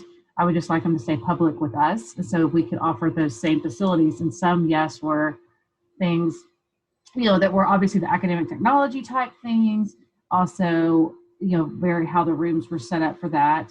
Also, it had to do with fine arts, and it definitely had to do with athletics. So it runs the board. So I just think it could be an attractive selling point for realtors, people that are dealing with the, you know, businesses, and bringing people to Waco and staying in Waco. So I think it's very important to advocate on this. Angela, I'll jump in. We actually moved to within walking distance of what many folks would describe as a desirable elementary school in Midway District, and we have kept our kids in Waco Isd. So we're that committed to the district that we're going to just keep driving because we love it so much. But, you know, I would echo everything Gretchen said. You know, I think all the new buildings that we have built, Dean Highland, when I've gone there to vote, anything at university, the buildings are beautiful. It's just, you know, what do we do with our existing buildings that are decades old? I would say on the fine arts and technology, fine arts and athletics piece, that's been a big part of our family's life in Waco ISD. And some of the improvements I think could be relatively affordable, just, you know, soundboards and other things like that. It always crushes me when the kids work so hard for their productions and then you can't hear them. And I think, oh, I would buy your microphone for you. It's just so hard to not be able to hear them. So I don't know if that really fits into what our group is doing, but that is a concern that I've had. And then it's not even just the kind of modernization of the facilities, but sometimes it's even the number of them. Our daughter's a freshman on the tennis team at Waco High, and I think she said they only have 4 courts. And so you can't actually get better when you're all having to kind of take turns learning to play. And she knows when they go to the other districts that, you know, the kids are all going to have these fancy uniforms and this and that, but it's really just a matter of even, gosh, could we get another court or 2? So kind of matching the practice space for the actual demographic needs that we have right now is something I'm really interested in. Thank you. I could talk all night about tennis. Oh. And I just want to echo what Tiffany and Gretchen both said. I couldn't agree with the 2 of you more. We just have facilities that obviously, I mean, you just look at them and know that they just must be updated. And whether it's, you know, the space limitations of Hillcrest, which I'm very much familiar with, to just Waco High it needs to be replaced. I mean, they're just, it needs to have a fresh look. And I'm going to always be a big supporter of the fine arts and of the athletic program, because both of those are very important to our family in terms of facilities.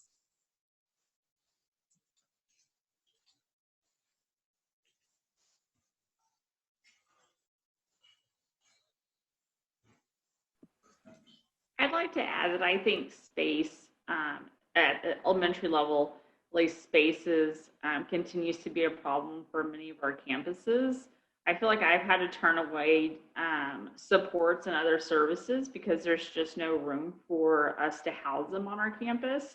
And these are supports and services that I think would really make our school community a richer, more diverse place to be.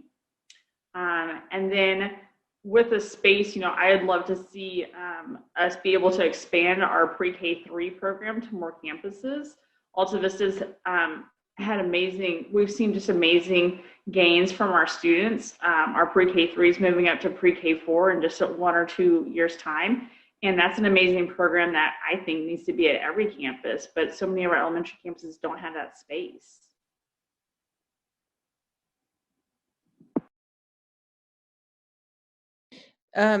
Coach Love, will you be our spokesman when we go back to the main room?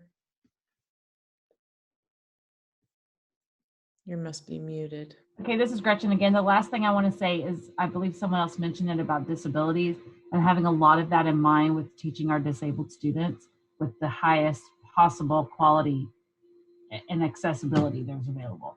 I think that's very important.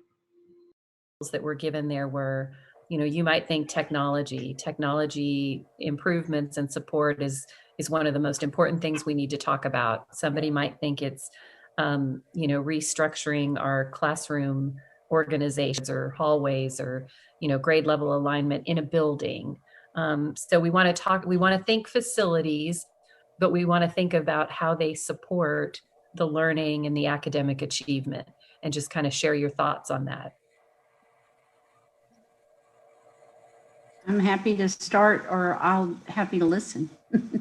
And we'll also want to have somebody volunteer to kind of be the reporter for this group when we go back. I'll start. Thank you, Amber.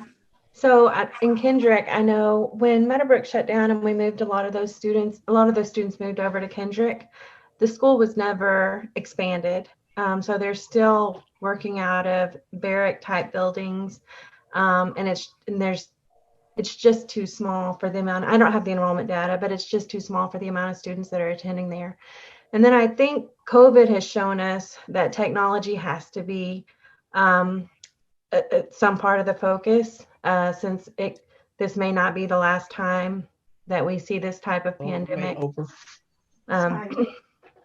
So those are the only two things that I wanted to mention, was expansion probably of some of the older schools like Kendrick, and then technology improvements.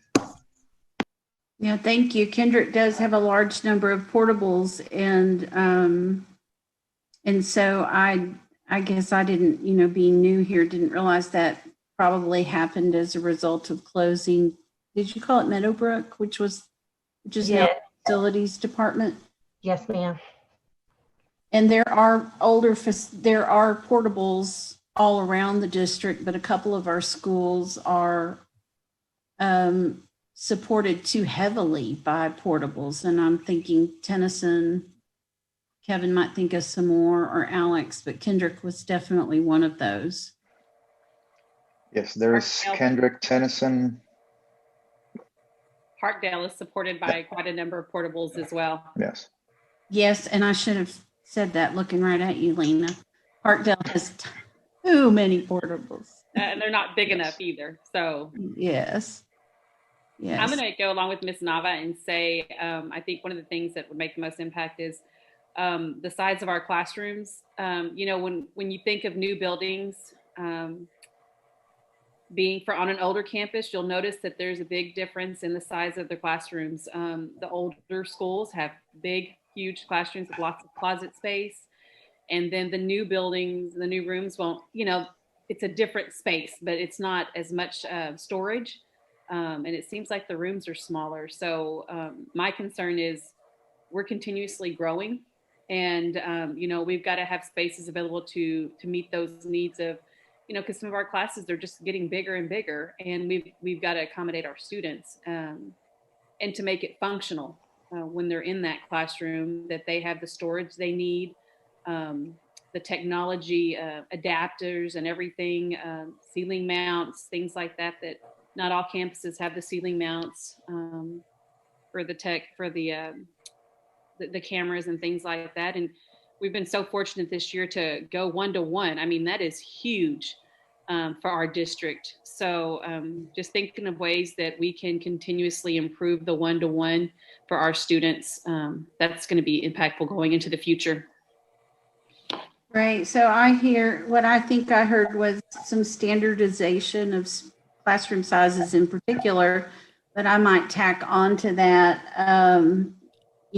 libraries and cafeterias, and because these schools were built all different times, but it doesn't appear that there was a standardization that was stuck with over time. So some of the newer schools even, and I don't know the history of them, but they have smaller cafeterias, or there's no gymnasium for the elementary schools, whereas some other schools might have a gymnasium. So I'm just thinking of standardization of spaces, starting with classroom sizes, but it could be libraries, gymnasiums, cafeterias, so that there's equity, right, among buildings. Standards. If I may, I'd like to chime in. I think everything that you said, most everyone would agree, they're all important. When you talk about some of those specialty places, I will tell you as a parent, when you go to the school play and you can barely get into the cafeteria, there's not an auditorium, or there's not enough seating to accommodate everyone, it makes it difficult. And some of the things that I love to see around our community, but I don't always see it every school, are some of those specialized learning places like a greenhouse or some type of learning lab, where instead of just classroom and library or gym, you actually have another learning space that you can go into. And again, gyms being one of those facilities. My son attends South Waco Elementary, and so that gym used to seem so huge when I was a kid, but now that I'm there, it is a very small carpeted space where your kids really can't get out and play as much if they have to be in the gym that day. And also even some of the equipment at the campus, some of the play equipment is limited. You have things maybe for small kids, but not larger kids. So some of those spaces outside of the class, I feel like could really use a lot of attention so kids can enjoy it and spread out while they're there. But then when you're a parent and you're coming to meet or see a performance or see your kid do something fun in a space, you have enough room to really get in there with the students and the teacher and be a part of it. Right. I think you're our spokesman. You really got this. Good job. I would add Waco High School would, if you asked me after touring all the facilities, what would be my number one thing? And I would tell you Waco High School. There's such a huge difference between Waco High and University High. And Waco High School hasn't been adequately maintained over the years. It's clean, but it's got major system problems. And if you want to add to that, Kevin, you feel free to, or Alex. I'm just excited to hear all the things that we've been talking about, the gyms and the portables and the special use of space. I'm really excited to hear that discussion taking place. I know Alex has worked really hard to kind of get our facility assessment together and be able to communicate that back and forth with the design team. So really excited to hear that outside of our circle. I want to comment too. I think the technology is so important, especially, once the students leave the classroom, the world is changing. This Zoom type thing, this is here to stay. And, if they're working from overhead projectors and then they go in the real world and there's, computers and they're just, the familiarity is not there. So I think as the continuum with their education is being surrounded by the latest technology. So one thing I see is we have some facilities are brand new, like within the last 5, 6, 7 years. And then some are still at the beginning stages when the buildings were built. So I think that's where I don't see, that's one thing I'm looking forward to in this. And then I think that's just a part of the physical conditions of the community. I mean, of the facilities. Because, you know, it's like a car that's just so old, you know, there's always something going wrong with it, you know, like the air conditioner or the, you know, at the buildings, the air conditioner, the heater. I mean, there's always something happening. That's just my thought. I was going to just add that I think the most important part is that the facility is in how should I put this, and is able to, so say if it was for sports, it was a gym or for whatever it's for, that at least it be able to be used well for that they wouldn't have to be concerned about AC in the summertime and stuff like that, just your basic stuff. And it concerns me that we have a building that's more than 100 years old. It's great for historical value, but you may want to look at that and see how we can improve that. I'm sure within our district, that building will probably need some good work as well. Well, I think the physical conditions of facilities is important, as well as the amenities within those facilities, because that impacts the student's ability or desire to learn a different type of way. I think too that the buildings and facilities are designed for and age appropriate for the kids that are there. That the rotation of buildings, sometimes we've got different groups of kids using it now than originally planned for. So thinking about that alignment. And planning for growth. As a teacher at Tennyson, we're busting at the seams. And so I know that we need buildings that accommodate and allow for the growth that's anticipated. And hopefully that new facilities will bringing families back to the district, keeping families in the district is so important. I also think access to technology is across the board would be a huge thing that I think is important, just making sure everybody has equal access. I've worked at Tennyson and now I work at Carver. Just a lot of things, you know, certain kids have access to that we don't have across the district. So I would just like to see that access to technology move across the district in various schools. You know, I'm new to the district and I've actually blame it on COVID. I've only been in 2 different facilities. I've been in my school and I went to take an ID picture at the central office. So I have not been in any other facility. I would say that, you know, but from a general standard of speaking, we need to have an equitable standard of minimal expectations across all facilities that are, you know, so if it's a school facility, there should be a minimum standard of expectation of equitable access across the board. And I think that when you look at, you know, building to building, facility to facility, whatever you know, that facility is purposed for, again, that should be a minimum standard of expectation for equitable access, especially when you have multiple facilities that provide or should be providing the same service. Well, you can come visit us at Waco High, Dr. Carey, and I know that Miss Ingham would love to have you go visit her at Tennyson. Mom, Jeremy, you can bring him over.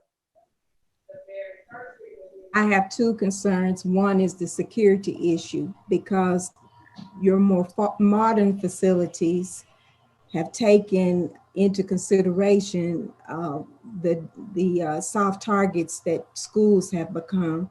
And then the second issue, I agree wholeheartedly with Mr. Davis, that technology is a great equalizer. And I think that this COVID disaster has made it clear that we need to give lower socioeconomic students more access to technology, because this is going to be so important in moving into the future of education.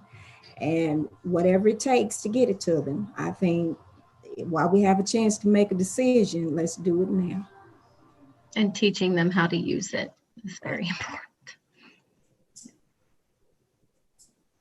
Yes, teaching them how to use it is very important. And that's the other thing, because you don't just put technology out there. You have to train teachers how to best use the technology, because part of what's happening is teachers are struggling harder than the students are to make use of the technology. So staff development is vital. This is Josh Blake. I think one of the things, or one way that I'm summarizing what I'm hearing, is that the facilities are supposed to help facilitate education, not for there not to be distractions, for there to be limitations, but it's supposed to facilitate for all students, no matter their physical disabilities, their access to technology. It just, when you walk into a building, you shouldn't be distracted. It be an afterthought. Agree, Mr. Blake, I agree. You'll be our reporter. Definitely, you did summarize that for us. Really? Just equitable uniform, I think you got it. What do we see as the most impactful? Was that what it was? Yes. What's the most impactful as we move forward? For me, it's number of classrooms, but that is because I work on master schedule, and I know that we don't have enough classrooms a lot of the time, but it's also the state and size of our classrooms. But I'm at Waco High, so we have a very dated facility. I think that brings up the impactful would be facilities that are equal across the district, where we have some of our schools are older.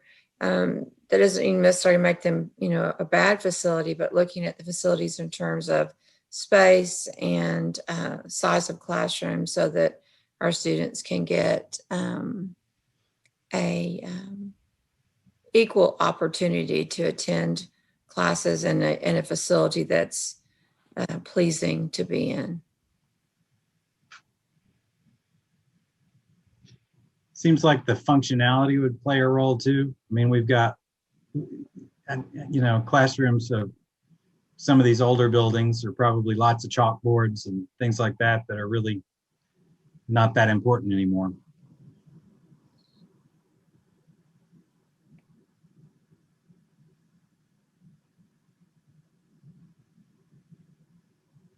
Hazel, you're muted, hon.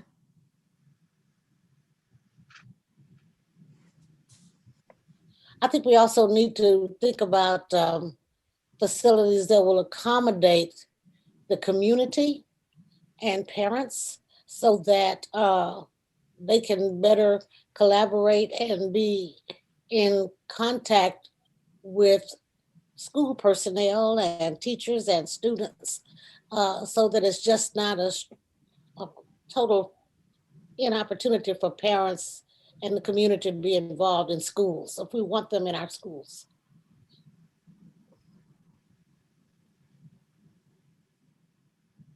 I agree. I think conversation space for not just parents and Hazel, like you're saying, but also for our students, because kids learn different, and places for them to have conversations and do projects together as well. I agree with you. I would also say that in outdoor space for learning that isn't necessarily tables and chairs type outdoor space, but designated space where classrooms could go outside to learn on a beautiful day, or, just trying to find places like that if we are building or creating new places. Well, and I would be remiss if I didn't say I'd love to see some space at our middle schools to have some of our career and technology programs that we can start at an earlier age. So love to see things like that, where we could start those health science, the automotive, all those kinds of business classes at an earlier age than waiting until high school. So I had to throw that in. Hazel, you know I did. I know.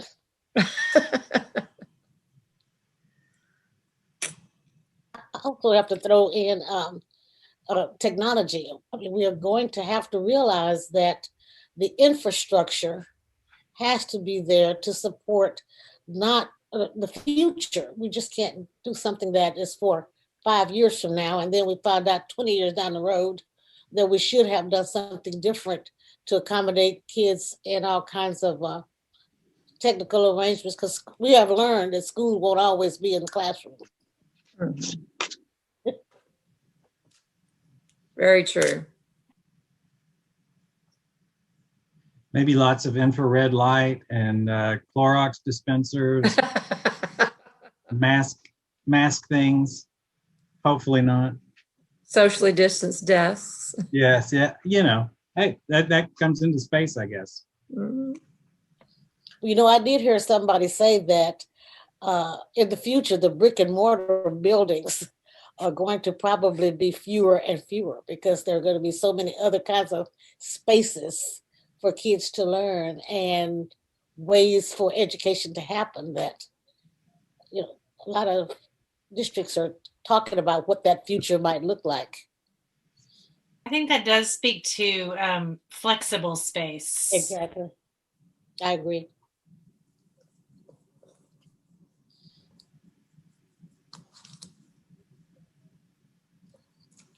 And then I'm going back to what somebody said earlier about having a special needs student. Oh, yeah. And so I think we are going to have to really think about how we're going to accommodate other populations in our schools in a comfortable environment for them as well. Absolutely.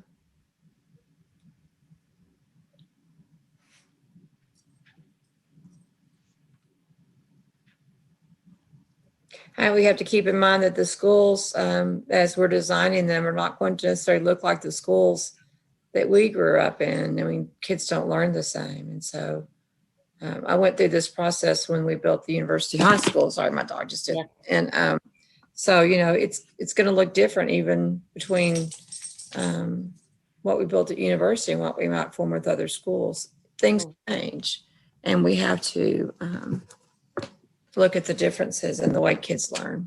Mm-hmm. Facilities need to be different. Seems like we need to start thinking about how facilities can be made that can grow instead of be landlocked or space locked. Like how can this start and then move as the future goes? Mm-hmm. Mm-hmm. Josh, what are you thinking? You're just agreeing with us or your thoughts? I'm thinking for me, I think the biggest thing would be design functionality.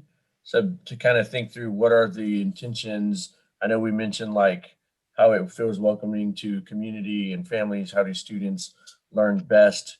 You know, it's probably not a traditional hallway sort of architecture design. Maybe it's a pod system like we've seen in some of the Waco Isd campuses, but just to kind of be open and flexible to what is the design concept that's going to lead to the most functionality.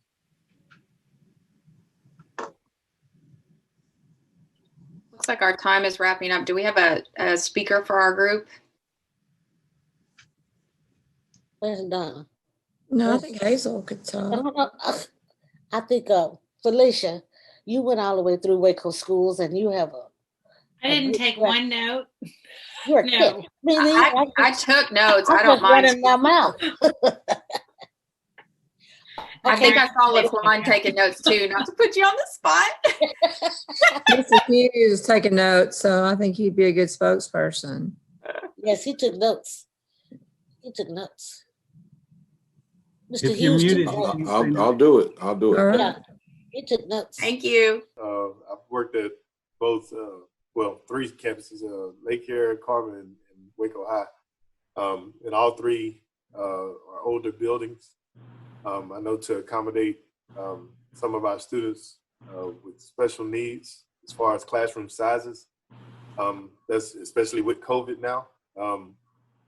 We need bigger classrooms and more functional classrooms that would benefit either students with special needs or just to accommodate this new spacing guideline, especially with a lot of our buildings that were built in the 1950s. So those classrooms, the classrooms that my sister went to at Richfield, I mean, the rooms need to be more spacious, and things like lighting, seating, furniture, those things need to be updated, at least from the 3 campuses that I've been on. I wrote down larger classrooms, handicap accessible, proper lighting. And furniture. Proper lighting and furniture. I would think access would be the term. Geographic access for diverse populations. So when we're thinking about our master facility planning at Providence, that's usually one of the first things that we talk about, and then getting close to the population. The second thing I would look towards is sustainability from a energy and climate perspective. I think that it would be a shame for us to not think about that, given the current status of our economy and our ecology. Can you say a little bit more about access? Well, I mean, we think of access in terms of, are we close to our patients? So we look to see where is the growth occurring, not just where it is, but we'll look out 5 to 10 years and see if we can look into the very cloudy crystal ball and figure that out. And it's difficult. Access to land, the ability to develop it, buy it at a reasonable price. Access in terms of being able to be transportation. I mean, you have to be able to get there. Parents have to be able to drive their children there, pick them up. Safety is also a part of access, making sure that ingress and egress is easy to do and easy to understand. And then, of course, access to the building itself and to the classroom for what is undeniably a diverse population, whether it's patients for us or students for the school. Is that helpful? Yes. I think as far as sort of the off time when students aren't in class, the cafeterias, I think, are very outdated. You have that cafeteria model, and, schools built in the latter part of the century, or even this century, don't have that. It's definitely more of like a dining hall type of atmosphere. And I can tell you that my kids at Waco High, Waco High has 4 lunch hours. That's too many. And that would actually help alleviate staff stress too. Yeah. So, we need to think about that as well. So would cafeterias, would those types of spaces be considered common spaces? Yes, sir. Okay. Yes, sir.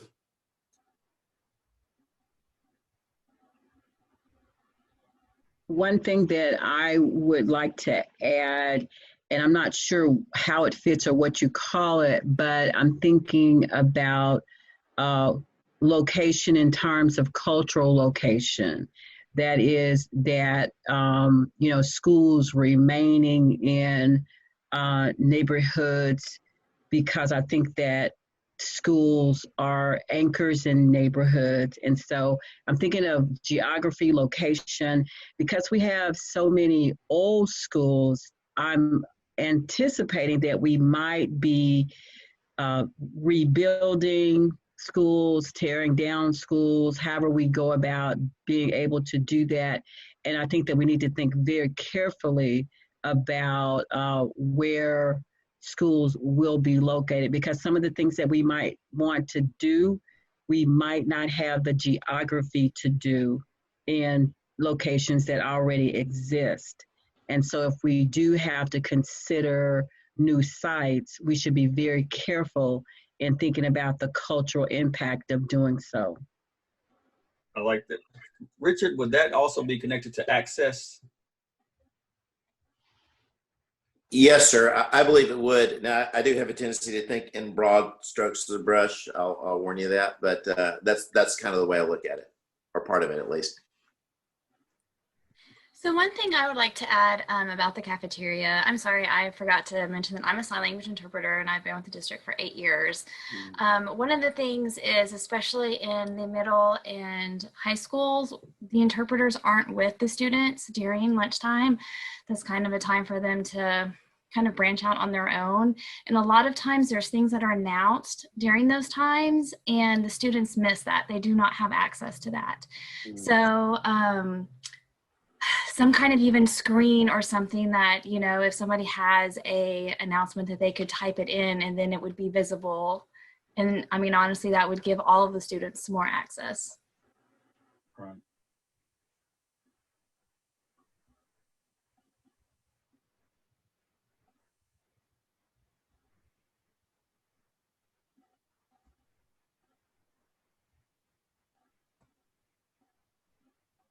One thing that I would add is just to once again emphasize the importance of safety. I do think it's very unfortunate that now you have to be concerned about mass shootings at school. But how do you build a school that is safe but doesn't feel like a prison? You know, where it can still feel like a learning environment, but at the same time be a place that is safe and secure. And so just thinking about how to implement some things that will enhance safety without taking away from just that overall learning environment. And I'll piggyback on what Dr. Peaches spoke about as far as that geographical landmark, and also Richard.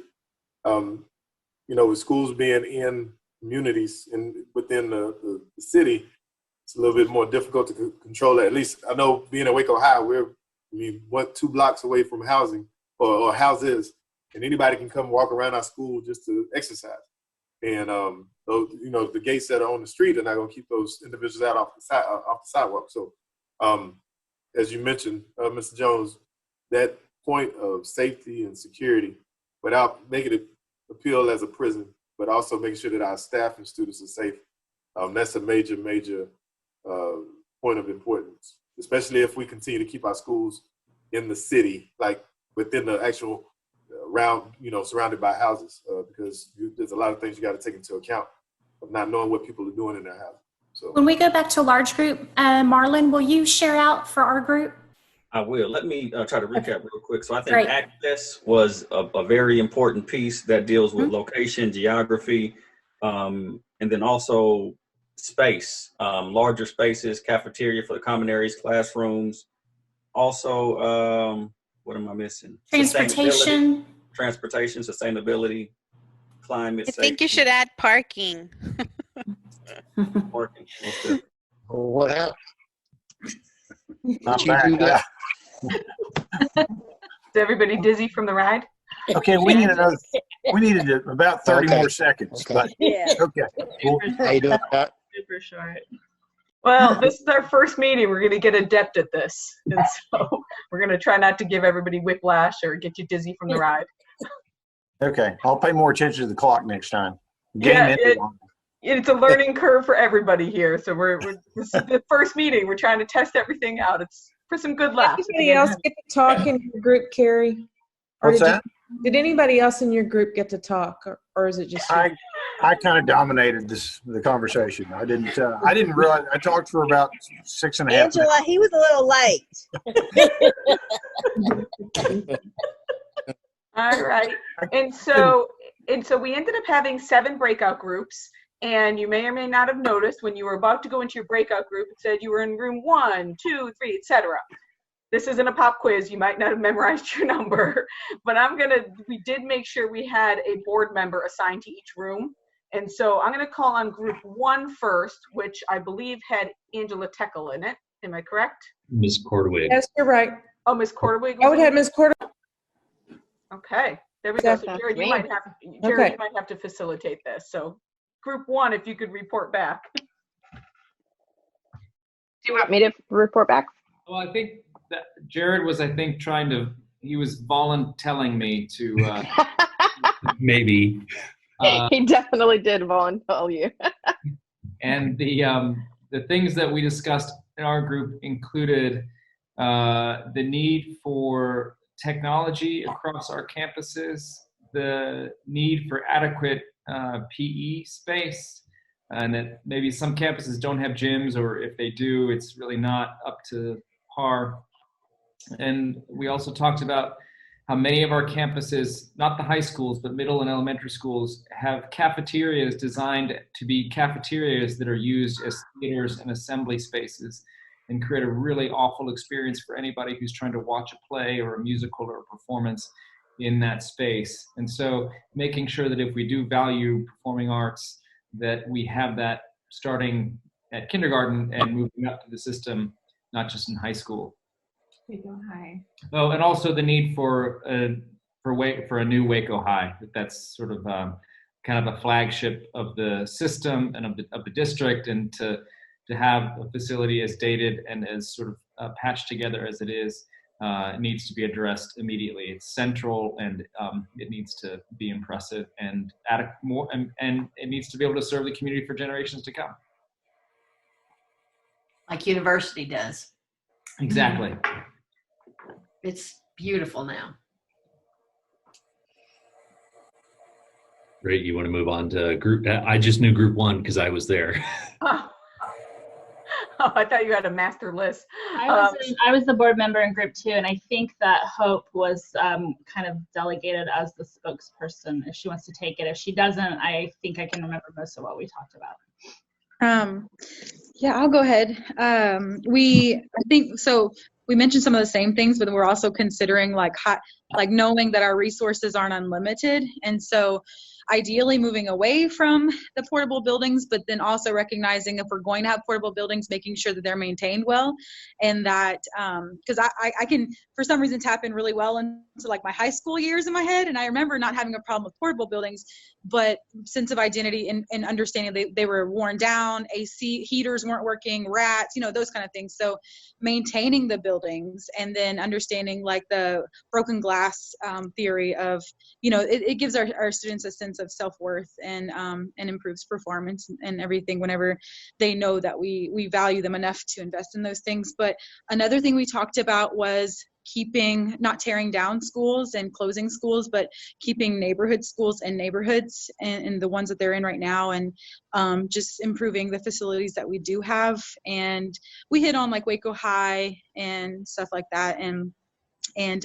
space for fine arts and for bands and everything like that. But I think just understanding that our resources aren't unlimited, and if we could focus on something first, it would be the maintenance of the buildings, and how one of our group members said like having to bring in portable heaters because the space was so cold. So all right, so group 3. Anyone know if they were in group 3? I don't have the master list, so Jessica or Josh, could you perhaps outline who was in group 3? Sure. Group 3, we do have Ms. Tikel. Okay. Well, Ms. Kornblum. What about Gretchen? You or Tiffany, one of you? Sorry to kind of call on you at the last minute, but I'll go. okay. Thank you. We really articulated that it was a lot to do with fine arts and the ability to have the actual, I think the Zimmermans touched on in terms of the type of facility to have those in. We've talked about the equipment that needs to be run through those type of facilities. And then the athletics component was huge as well in terms of comparing to other districts. And Tiffany also pointed out just tennis, for example, not having enough courts to even practice on at our own facility. And when they go to tournaments, our tournaments are at the regional tennis center, not even here. When they go to other districts, and I know this firsthand, as do many of these parents who had kids on the tennis team, they just go to the other school and they get to see these impressive schools, not just the tennis facility, but the impressive schools. And we also talked about students with disabilities and having state-of-the-art and just top-notch for them, so that there is equitable learning facilities available across the board. So, and I'm just going to sound like a broken record. Waco High. Thank you. And group 4, I think, Joshua, did you say it was Kornblum, Deanna? Or actually, I'm Rachel. I'm here to report for Group 4. I think that was the group Dr. Kincannon was in. Okay. All right, thank you. So a lot of what was said, of course, we said as well. So I guess we all know our district. So Waco High is a top priority. One of the things I think that first came out was classroom size. It varies from school or old school to new school. And we want to make sure that we have standardized spacing for our classes, knowing how much space we want in our elementary classes or middle school classes. There being adequate storage for students and teachers in that classroom space. And also a part of that space, we talked about technology, but not just in having computer resources in a lab or tablets that kids can take home, but also within the classroom, technology support for the teachers, whether that means they need outlets or they need screens, but preparing our students and our teachers to see the type of technology that they will see when they get outside of the school walls. We also wanted to talk about specialized spaces. The point has already been brought up about auditorium and performing arts spaces, having those throughout the district where you can go see a kindergartner in the school play, or you can see your high schooler in, their first drama, being able to see those performances in comfortable spaces throughout the district. And specialty spaces can also mean different places like greenhouses, a learning lab of some sort, or a type of environment that's different than just the classroom. It could be the PE space that needs to be expanded. But we did find that there's inequity throughout the campus. There's not the same amenities at every campus, and being able to put those across the board. We were also looking at one of the most important things I think was brought up about the reduction of portables. There are some campuses in the district that were mentioned that rely heavily on portables, and they would like to make those campuses self-sufficient, where they don't rely on a lot of students using portable buildings. And I think that is it. There was a brief mention of making sure that our libraries are great as well, wonderful learning spaces. So every inch of that campus should be something that can be utilized for learning, and an easy space where parents can come in and be a part of that learning with their students. Thank you. Thank you. And we've got Group 5. Yes, Mr. Blake's going to summarize our meeting. He did an excellent job earlier. Thank you, Mr. Blake. Thank you.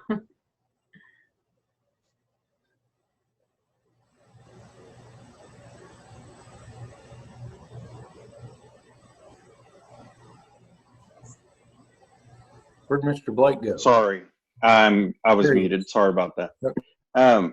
So we all, shared, and then the best way that I was able to summarize it was by stating that school facilities are supposed to facilitate education for all students, regardless of their demographic information.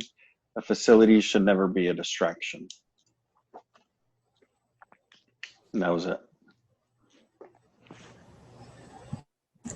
Josh, I felt like maybe we ought to I heard a lot of commentary about adequate technology being built into whatever we do as well. And I thought that was, I heard several people repeat that.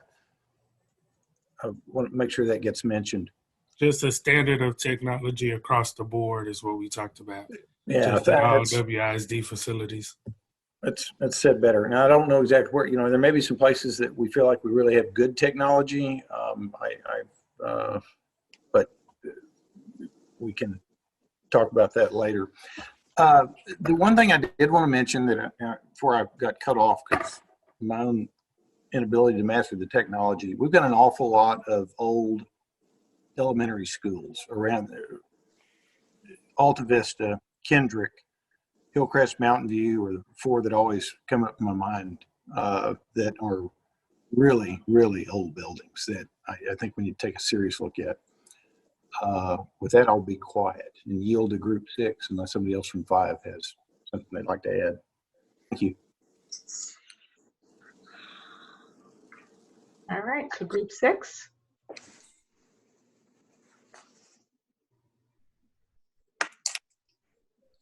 Joshua, any hints on Group 6? Sure. Sorry, there are so many Joshuas, as we've mentioned. Oh, sorry, I should have been more specific. It's the name of the day. That is going to be Trustee Manning's room. And I may add, all I did was listen. This is a community input, and I'll let the people on the committee make their input. And Mrs. McKeffin and Mrs. Rowe, they did a great job. They have someone who will do a report for Group 6. Group 6, I'm the representative for Group 6. I'm Laquan Hughes. For Group 6, we had a conversation about space for families. So when families come up to the school, we can actually have a space. Instead of just reporting to the office and having 3 and 4 families in the office at one time, we actually have a separate space for family engagement and family involvement. I can attest that, when school first started this year, we had to issue out technology. We had so many families in the office, and it was kind of hard trying to keep them spaced and going with the CDC guidelines. So if we had a separate space for family engagement and for conversation, that would be great. Well, what I actually thought was very interesting, we spoke about outdoor space for learning. That means not just a laptop. Let's have an actual outdoor space for teachers to go out and teach a lesson. Now, I thought that was phenomenal. I can just imagine a separate outdoor space, and I can just imagine the teacher telling the students, we're going to go outside and we're going to do this lesson today outside in the outdoor space. And I can just see how getting out of that indoor environment and outside into some space and some fresh air to be taught a lesson, how that can be very effective other than just the blacktop. When we go outside for the blacktop for PE, for me, we know it's about fun, but actually getting out and going into a learning environment outdoors. They say learning is a function of experience. And I think that type of environment and that type of experience will be wonderful for the children. I think that'll be something great for them to look forward to. We also talked about the same thing a lot of the other groups talked about, the technology in the middle schools. We actually talked about some of the programs that they have on the high school level for its technology and different programs. Let's go ahead and let's be proactive and start engaging in some of those programs at the middle school level so that when they get to the high school level, they already kind of got their fingers and their hands a little bit wet in that activity, and we can move forward a lot faster that way. What did we talk about? Let's be flexible with the space. In other words, let's say when it's all said and done and we all touch and agree on something, let's make sure that we set ourselves up for the future. That means that let's set ourselves up to have space, adequate space. From what we have right now, what we're faced with right now, it is a challenge. I'm a PE teacher, and I have one of the bigger gyms in the district. With the limited kids that I do have, it is a challenge trying to keep everybody spaced out. So for me, I can only imagine what the teachers have to deal with within the classrooms. It's not impossible, but it's a challenge trying to have adequate space and keep everyone spaced out. So for the future, we don't know what the future holds. So it would be very proactive for us to accommodate ourselves with space for the children. Let's make sure that we have adequate accommodations for special populations of students. Let's make sure we get it right. In other words, when it's all said and done and we touch and agree on this, let's make sure that we have room for growth, right? So we come together as this committee and we say, we're going to agree on this, we're going to do this. But after it's all said and done, we don't, like y'all said earlier, we don't want to go 5 or 10 years from now and say we should have done this. Well, instead of saying we should have done this, let's go ahead and leave room for growth. Just in case we need to do something extra or something else, let's go ahead and leave that room for growth for the future. Those are just some of the things that we talked about within Group 6. Thank you. Good job. Thank you. Thank you very much. Very nicely said. And we've got one more group to report back before we wrap up everything. So last but not least, we have Group 7. So if you don't know, if your group has not presented yet, you're Group 7. I'm glad. Marlon Jones was our very capable leader. He can kick it off, and he has it all together. I'm glad that we go last because I did not remember what number group we were, so that's good. I don't know that there is a ton of new information that we will share that hasn't already been said. I do think there are some nuanced differences that are worth highlighting. One of the major focuses of the group was ensuring that there was adequate space. As some have mentioned, across the district, classroom sizes vary, but just making sure that there's adequate space within the classroom, making sure that there's proper lighting, making sure that there is the appropriate furniture in those spaces, but not just larger spaces within classrooms, but also in the common areas. We talked quite a bit about the cafeteria and how at some of the schools, there are 4 lunch periods. A larger cafeteria would help to make things much more efficient. Something that was not mentioned, but as I heard other groups speaking, it kind of triggered something for me, is that as we are thinking about what new facilities could look like, I think it's also important to think about, it's also important to have the teacher as a customer in mind.